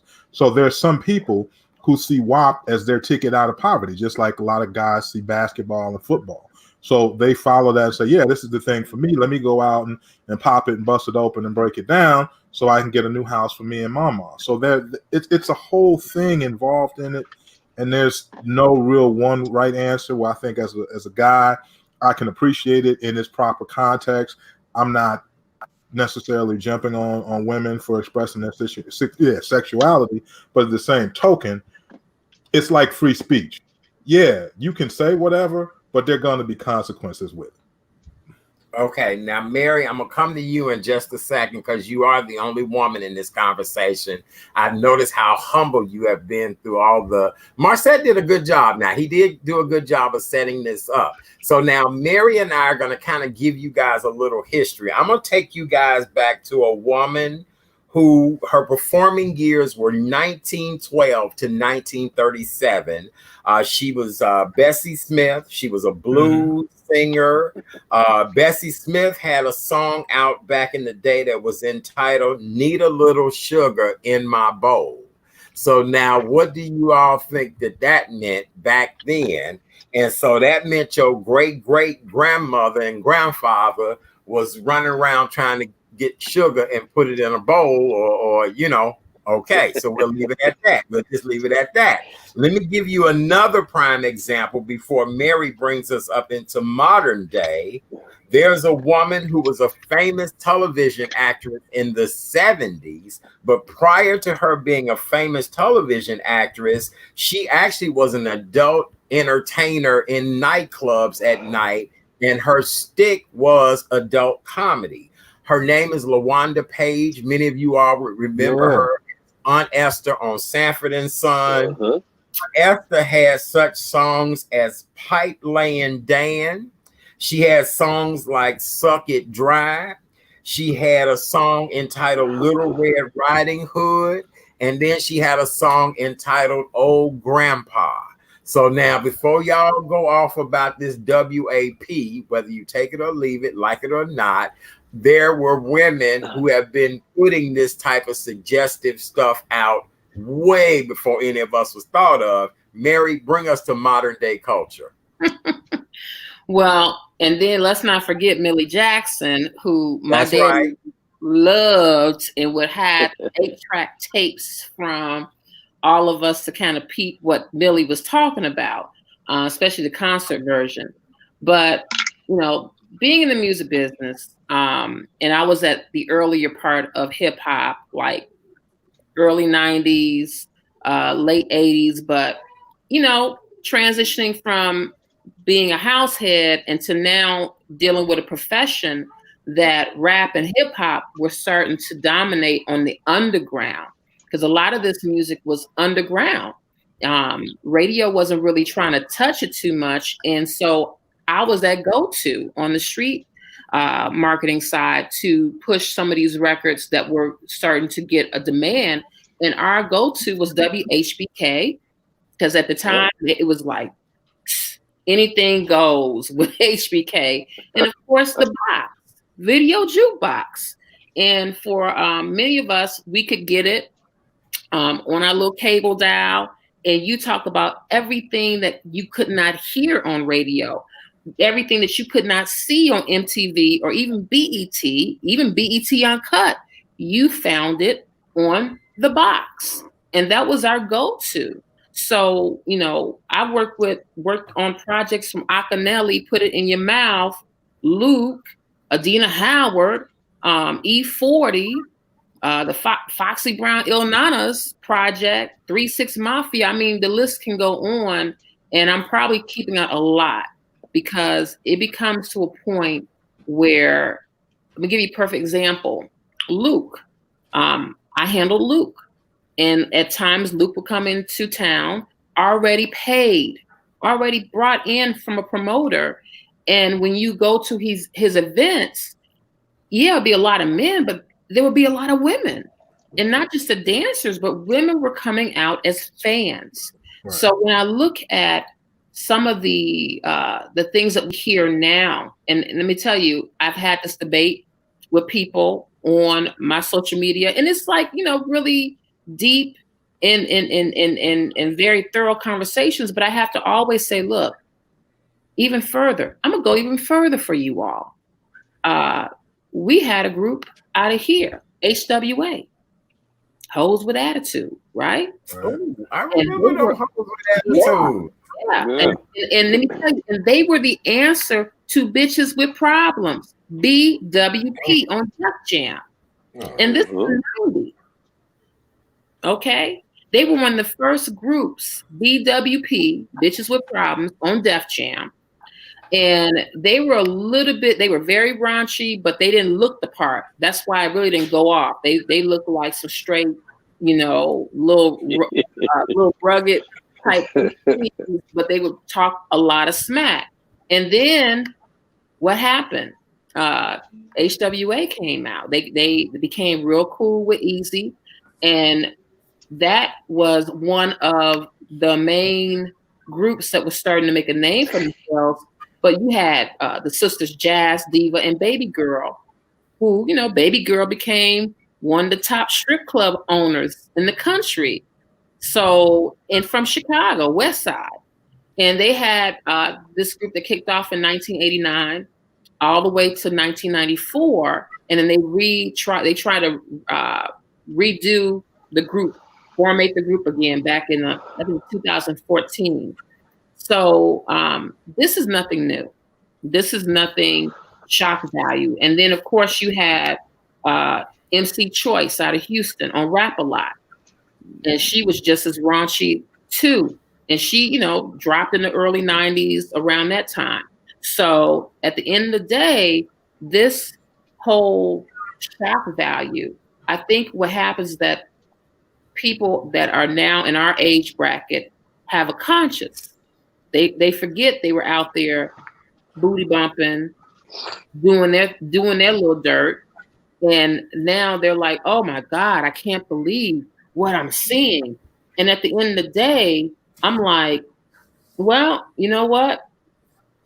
I'm not worried about radio, because this is what happens. Oh, the radio got to stop playing this kind of music. Well, look at Target. Target don't even listen to radio like that. We didn't really listen to radio like that. We found other alternate outlets to listen to what we wanted to listen to, because this was what our peers was into. This was like, oh, wow, percolator, pass the toilet paper, freaky MF. Okay, I'm down with that. And one thing someone said to me, well, Little Kim, I don't understand how people really listen to that.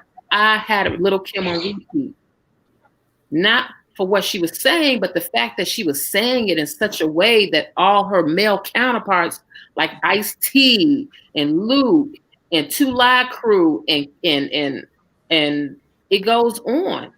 The fellas was saying it in their own way, and here comes the women saying it and starting to grow it into their own sexuality without feeling like, you ain't really got to go out there and work the pole to appreciate or have a little sensuality about yourself. So that's my take on it. I think that young people is not raised up by this music. They're raised up by the influence in their household, the paternal presence in their life, the support system that is there. And if and when they are exposed to this kind of music, we have to be there for them to teach them the difference on what this music really entails. That is the ultimate decision and responsibility that I have to tell people. Now, on the flip side, you can't throw in and say, oh, well, the drill music, the trap music, what we're hearing is gangs, calling each other out and going on YouTube. That's a whole nother formula, because now it's targeted to a specific situation that ignites violence, that ignites crimes being made. But to say that, the vagina power, or I'm talking about my vajayjay, is going to rile up a drive-by, I don't know. Chris, well, yeah, Chris, I mean, Christopher.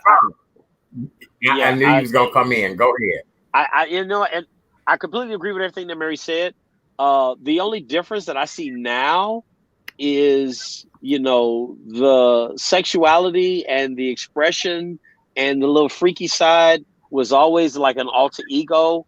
and something that you kept on the low. And the difference between then and now is you have young ladies emulating this lifestyle, and they're patterning their entire life after it. And somebody made a point to me, because I posted this on social media after I saw the video, I think on Sunday or Monday, and they said, well, we've always had this. And I said, yes, but women were not living their entire life. You know, they were not patterning their entire lifestyle to be the housewife, or I'm sorry, the real housewife, or basically a stripper. Some people brought up the comparisons to Madonna, and I said, yeah, there's some girls at the club, you know, kind of doing the Madonna thing, but they didn't live their entire life, or even the ones that did, it wasn't the majority. Because I see girls at McDonald's trying to pattern their life after this, girls that work at Target trying to pattern their life to be, you know, that bad B or that stripper or this, and you can do whatever you want. And just like guys who were free years ago to express themselves sexually, there was a penalty that you paid for it, right? When you wanted the good girl, if you were known as that bad dude that was sexually free, you couldn't get the good girl.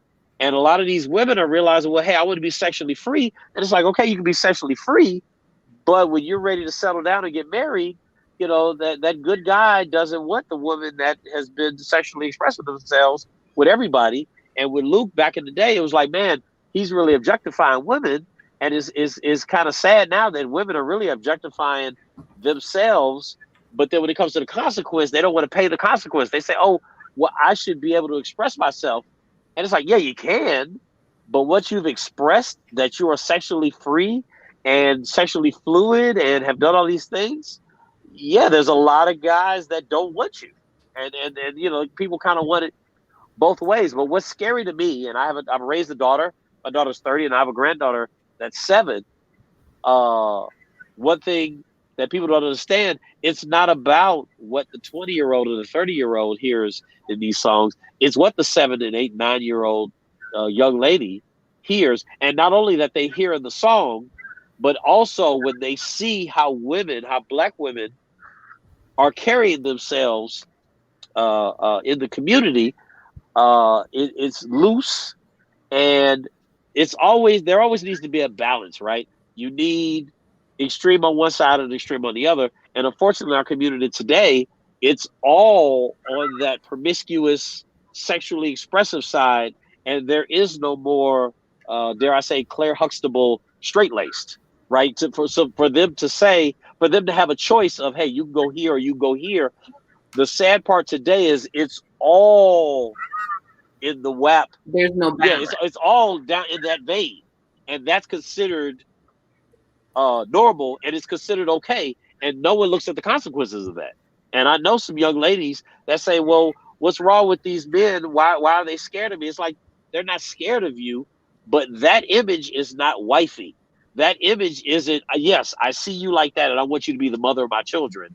And it's a disservice to a lot of our young ladies that they're not being taught the difference, that, hey, you could do that, and here's the set of consequences that go along with that. But when we talk about ladylike and wifey and the marrying kind, that conversation doesn't even come up anymore, right? Because it's all Chris, it goes. I'm sorry, Mary. Yeah, it goes both ways. We could sit up here and say the wifey type and you know, making sure that you're presentable and ladylike, which to me can become a little condescending word when you say ladylike, because then I expect men to be just as gentlemanlike in response to what they're seeing. So it's not, you can't say it's on them for liking what they like. Just like when somebody pops in Tupac, or if they pop in Future, or if they pop in Little Bibby, or they pop in any of these other rap artists because they like the beat or what have you. It really boils down to that raising. Who is that support system around these young people and these young minds? Now, I do agree with you, Chris, to a certain degree, where there has to be balance. You can't always feed a child the same bad stuff. You can't keep on feeding them candy and sugar and salt and Cheetos and Doritos and there's no balance. And I think that's really what we can all agree on, is that when we're coming up, we had balance. Yeah, I worked Adina Howard, but I also worked Erykah Badu. I worked Chico DeBarge. You know, I worked Lisa Griffin. I worked all of these particular type of records. The Roots. I worked Wu-Tang. I worked a balance. We had variety back then. Yeah. And I get where you're coming from, because what you're saying is now we're so like flooded. Yeah, it's one dimensional now. Yeah.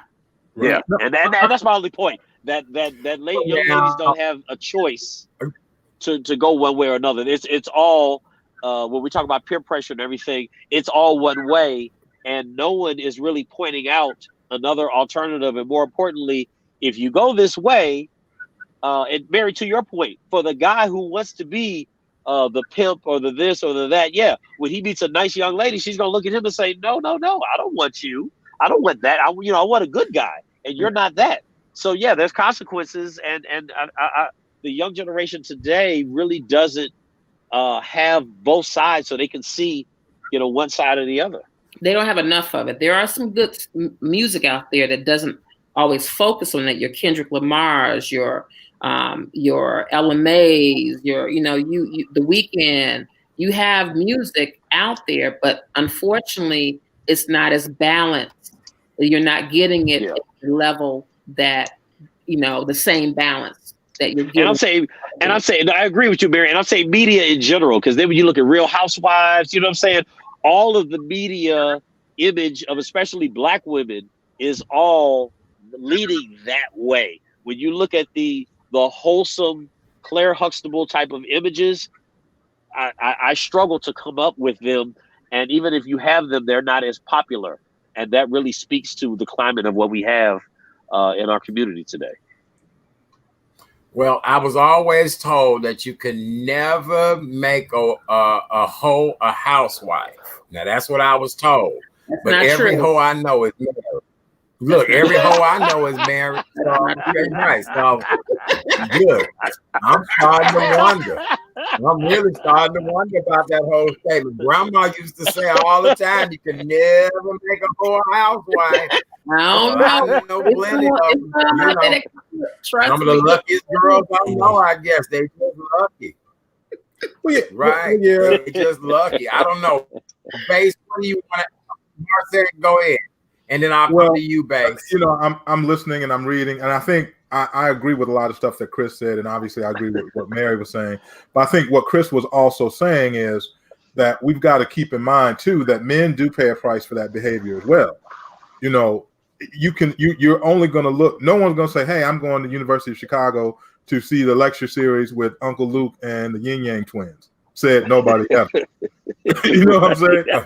They also get, they also don't get taken seriously in certain elements. Even now, think about it. Last year, Uncle Luke was trying to he had an article in a paper in Miami, and he also interviewed Kamala Harris, and people didn't take him seriously. They didn't say, okay, you did all the booty shaking 20, 30 years ago. Now you've matured and grown up, and now you want to be politically active or have a different voice.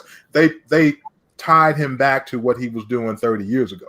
So it's not just women that get penalized for that. Guys do too if they run in that realm. But I think the difference between now and what was happening in the 60s, 70s, and with the party records, as they used to be called, they didn't have one of these. We all, we snuck in your parents' basement, or you went, when they went out for like 20 minutes, the grocery store, you rent real quick, put on the records, you and your friends kiki ha-ha, and then you put them back in the sleeve of the album cover, put the album back, and when they came home, it was like everything was everything again. So you got, you had to work for it. Now it's literally walking around in your pocket. And the pervasiveness of those images, it hits different than it did back then. And because you're bombarded with it, whether good or bad, whatever it is. And, whereas with LaWanda Page and, and Rudy Ray Moore and Queen Bee and all those, you had to go seek them out for the most part. You had to go sneak, like I said, listen to your parents' Richard Pryor album. Now it's literally at your fingertips 24 hours a day. You in your room. You know, these kids are in their room more when they're home.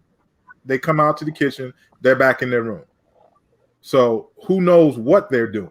You know what I'm saying? It's like they're being overly inundated and overly stimulated by this. So that does chip away. Even if your parents were monks, you know, eventually, if you're listening to hours and hours and hours of these other influences, it does begin to chip away at that quote unquote home training. So I think that is one of the issues now, because it is now that and your peer group, because your peer group is always strong. You know, at a certain level, you know, your parents were like, yeah, do this, do that, do this, do that. You get to a certain level, your peer group is everything. It's like, okay, I know you told me to wear Nikes, but all my friends are wearing the Converse. So your parents bought you 20 pairs of Nikes, but you're not going to wear none of them. You'll go barefoot until you get the Converse, because that's what your peer group is doing. So just if your peer group is all listening to Cardi B or whomever, that now has a stronger pull, and that pull is available to you literally 24 hours a day.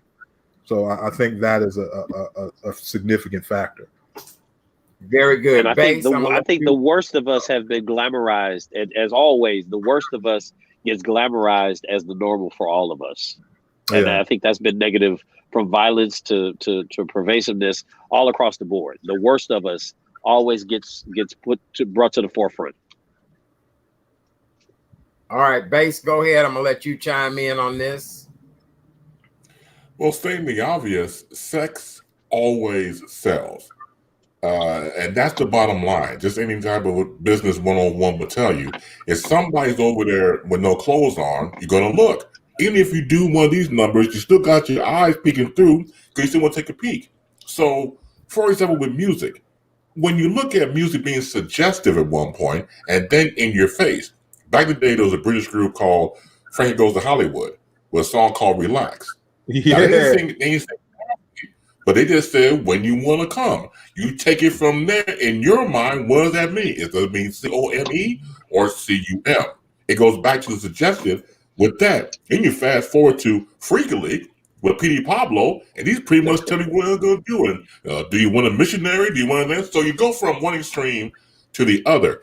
But people respond because it's sexual. People respond because they can relate.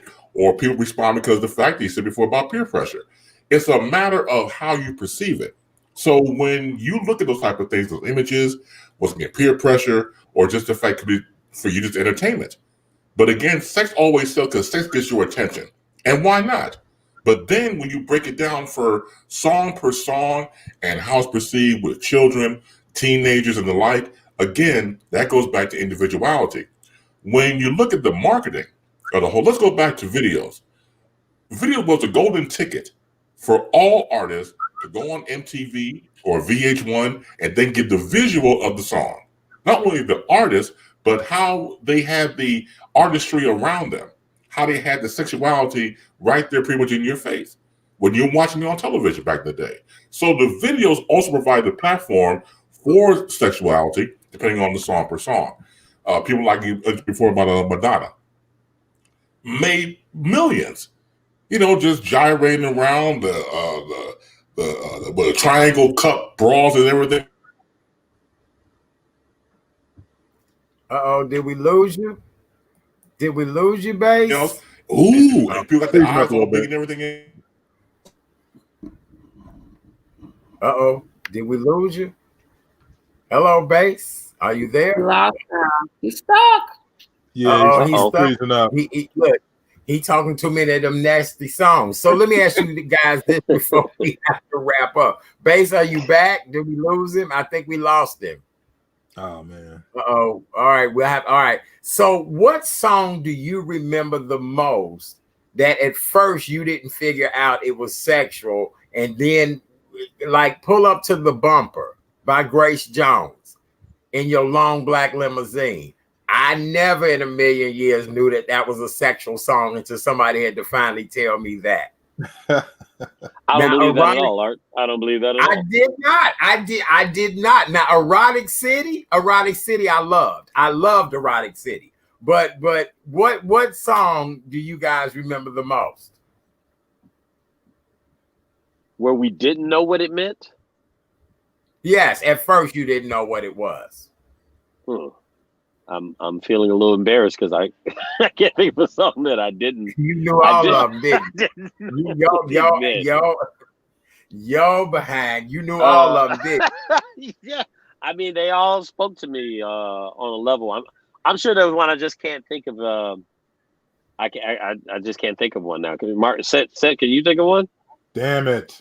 I was gonna say Grace Jones, pull up to the bumper actually, but there was a Marvin Gaye cut.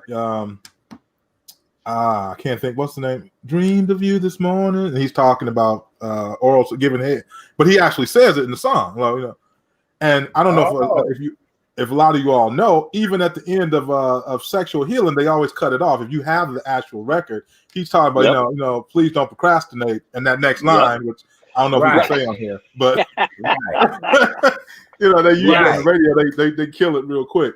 But I think part of the beauty of that era, they were able, you know, they had to be lyricists and had to have the skill to paint that picture without hitting you over the head with it.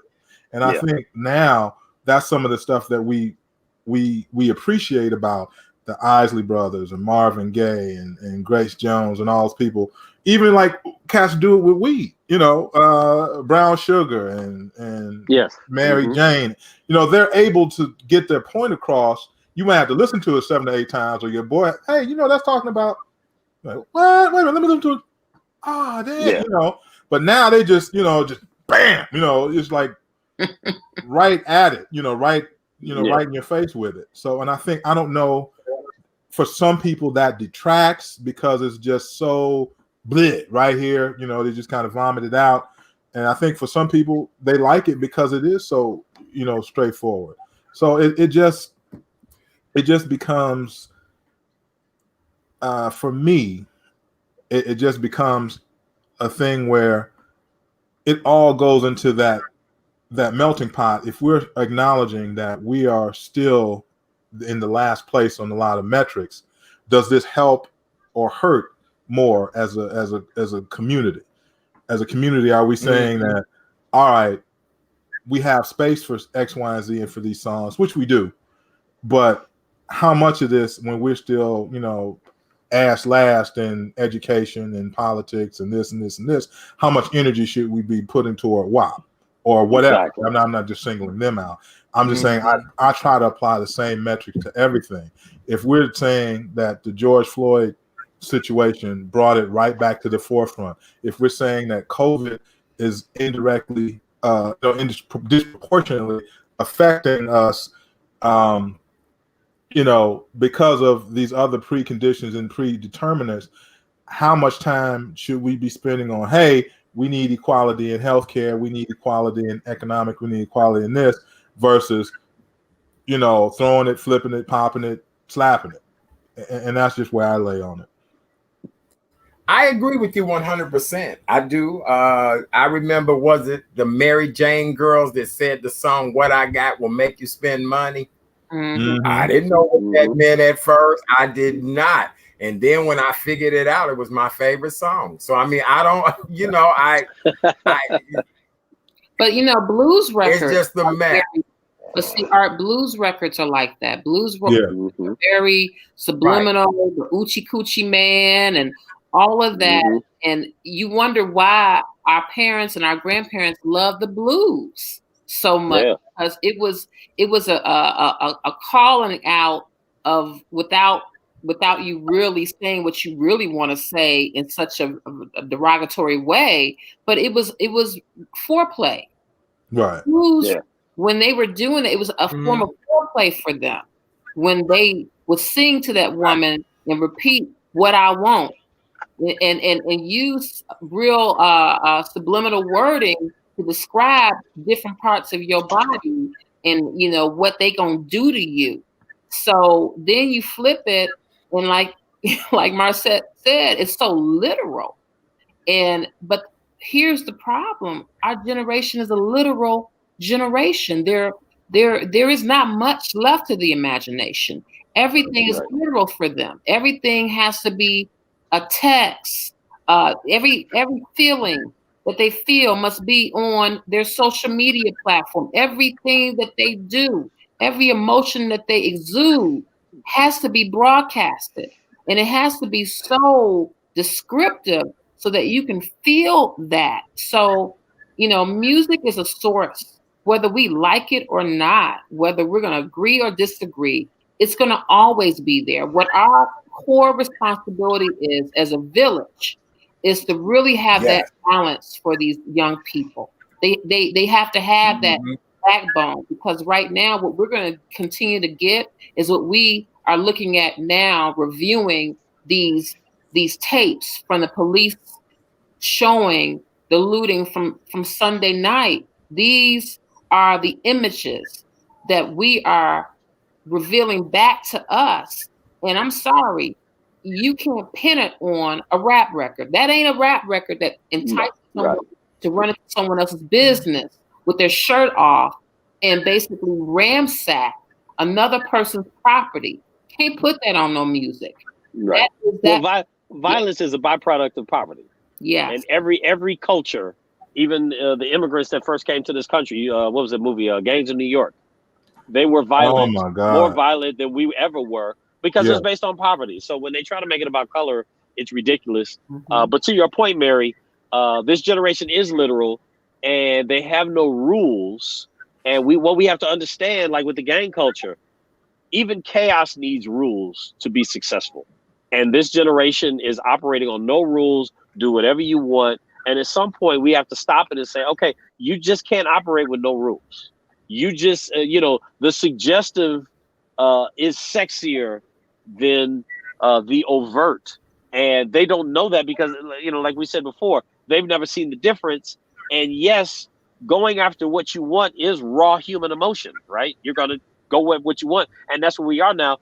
But that doesn't mean that it's good, right? So you look at the climate of what the community is and what the mindset is of the people who are drawn to this music and how they're getting down. And if you look at every other aspect of their life saying, okay, like a lot of people are saying, this is a lost generation. So whatever they're drawn to, they're trying to justify. But at the same time, if you're a lost generation and everything of, 360 degrees about what you do is just chaotic and it's not healthy, right? Because we're not raising family, children are barely being raised. We talk about these looters. They're going home to somebody's house, to somebody's parent that watched their kid do all this stuff. And what we've lost in the community is morals. And 70% of kids are raised by single moms. It's like, okay, where are the morals between the mother, the father, whoever is responsible for injecting the morals in our community? The morals are lost. So the songs, what's popular, everything that goes into it, there are no morals. Everybody wants what they want, and that's not reality, and it's not conducive to a healthy community. So we have to step up and redefine it some kind of way. All right. Well, good comments. I think we've knocked it all out the ballpark. My legs have locked up now, so that means we've been sitting here for 2 hours. I'm gonna let everybody give their closing thoughts. Marcette, I definitely got to get you back in soon because it's a couple of things I want to pick your brain about. Mary, being the man here with us, darling, give your closing, and then we'll let the guys close out too. Go. I'm gonna go real quick because you about to die down and die out. So everybody's about to just fade out to the wind. I'm getting slow. I know the Wi-Fi. Yeah, so just we have to stick together. We got to stick together as a community. We have to continue these open dialogue, these conversations. We can intelligently agree to disagree as long as we're on one accord for the main result. And that is to make sure that we make our community stronger, more resilient, more independent, more focused in the ways of really what it's going to take to grow it. We got to be able to speak up to our young people. We can't be scared. I think that is what is happening. They know that there's some fear there. And when there's fear, there's no truth in telling them when they're wrong and dealing with the repercussions of that. So we have to be more engaged in or else we're going to have another version of this crime bill. I'm telling you that straight up. There's going to be a lot more Fed presence in our community, something we don't want, but it's getting very close to having that be the case. So we have to do something.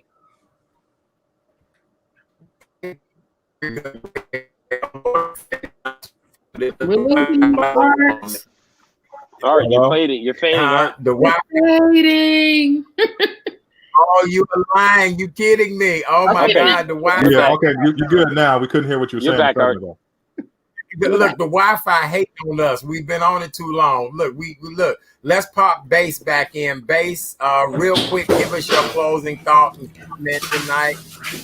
Yeah, I apologize. I think my laptop wanted a lap dance talking about that goddamn sex, so I apologize about that.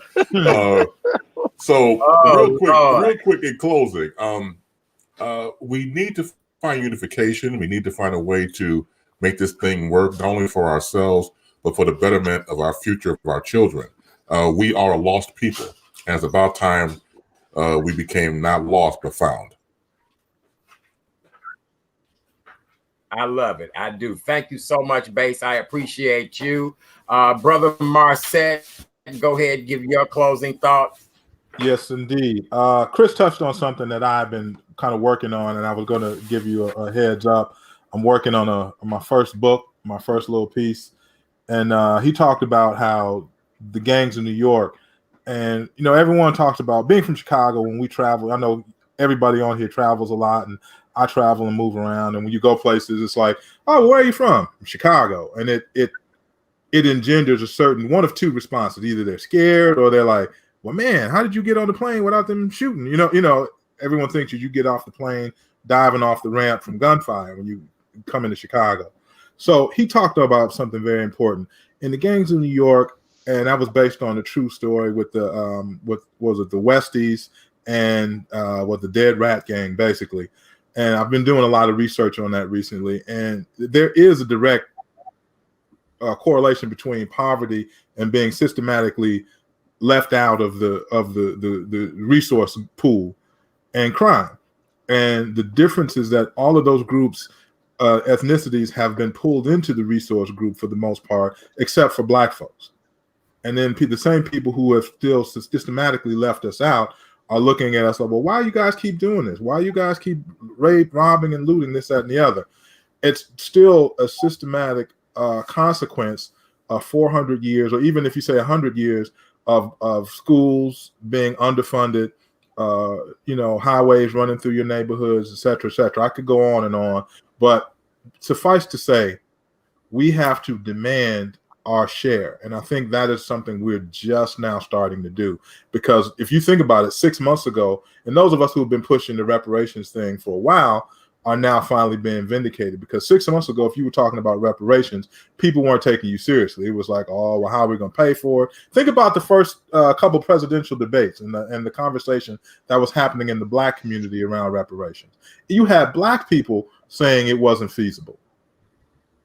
So what we've got to get to a point where we got to understand, why is it that the crime rate is what it is? Why is it that people are saying, well, yeah, this is my come up, I'm gonna hit a lick. If somebody throw a brick through the window at Gucci, I'm gonna go in there. Not, some of it is because for the effect of having something that we've been pushed to have.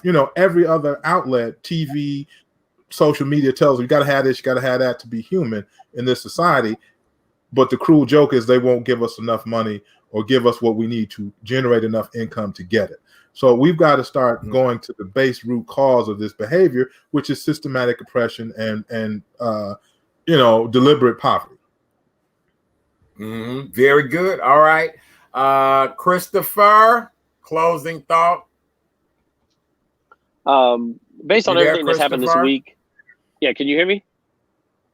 Can you hear me? Yeah, go ahead. We got you. Okay. We got you. I'll summarize it.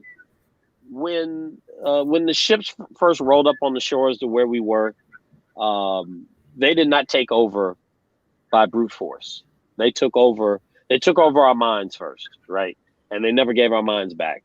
So we were conquered because our minds were defeated. We're still defeated because our minds are not right. So when people talk about getting the community back and redirecting and what do we need to do, no one looks to psychology, right? No one looks to what has been done to us between the ears. And every time I see a forum, I see some form of minister, I see some star, whether rap star or actor, and I see a politician, but I never see a psychologist. I never see a sociologist, and I never see an elder who can come and tell you how it was and how it dropped off to where it is today. So any change that we're trying to do, if we're not looking to correct the mind, I see so many people who bring programs into the community giving broken people opportunities. And that's like giving someone with a broken leg an opportunity to run a marathon. It's never going to work. We are subjugated people. We are defeated people. And you can't give a defeated person an opportunity. They won't take advantage of it. There are people who don't want to go downtown because they feel that it's too fancy and it's too, high class for them because they feel that they're not worth it. And I would encourage everyone to look up the works of a Dr. James Gilligan, who ran a prison system for 30 years and has his recidivity rate down to less than 2%. The blueprint and the formula to correct us mentally and give us purpose is already out there, and everybody's trying to reinvent the wheel. So I would highly suggest for everyone who is truly trying to do good. There are a lot of people trying to do good, but they're coming with the wrong approach. They're coming with opportunities instead of fixing what's broken first. And in my experience, I've been doing this for over 20 years. If you fix what's broken, you don't have to push people to opportunities. They're going to feel worthy of opportunities and they're going to run out and start getting them. So I would encourage everyone in our community to start repairing the mind and giving people a sense of purpose and an identity and history before they give them opportunities. And things tend to start fixing themselves. All right. Well, with that being said, you guys have done an outstanding job tonight. It has been a great show. On behalf of Mary L. Datcher, Christopher C. Christopher C. Avent Sr. Boy, I'm thinking of somebody else. Chris Bates and Mr. Marset, the man himself. Marset, I already have a conversation with some people that I want to finish that discussion with you on. So I'll call you tomorrow because I do want to talk to Black people from the past to tell us where we went wrong and kind of connect you. I think that'll be great. Mary, as always, you did an outstanding job. Chris Bates, I'll call you tomorrow. Your show is tomorrow afternoon at 4:00. Tell everybody real quick, Chris, how they can see your show tomorrow. Thank you. If you're going to be friends, go to facebook.com and type in Chris Bates, CHRIS, B as in broadcasting, ASE. Tell 5 of your friends and 4 of your enemies, and be a part of Baseline every Friday, 4 p.m. Central, where we just chop it up and we just make it do what it do with everyone, chat into the conversation and have conversation. And that's what we do. It's very humbling for me to have people come on board. Very good. And Chris Avent, tie that damn boat up tonight so you don't end up in Gilligan's Island in the morning. Hey, Art, let me know what you're talking about, because that's what my documentary is interviewing the elders.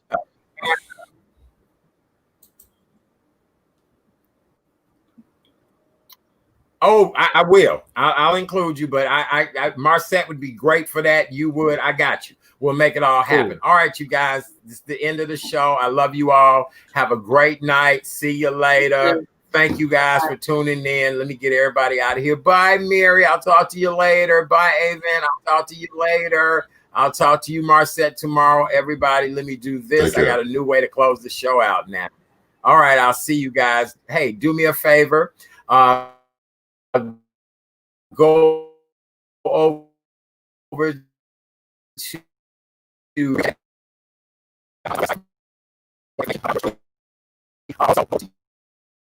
Hit the video chat that show over on YouTube. Subscribe to that page. As well as on Facebook, the Real Chat Daddy Show. Here we go. Close. Now let's take this. Hey.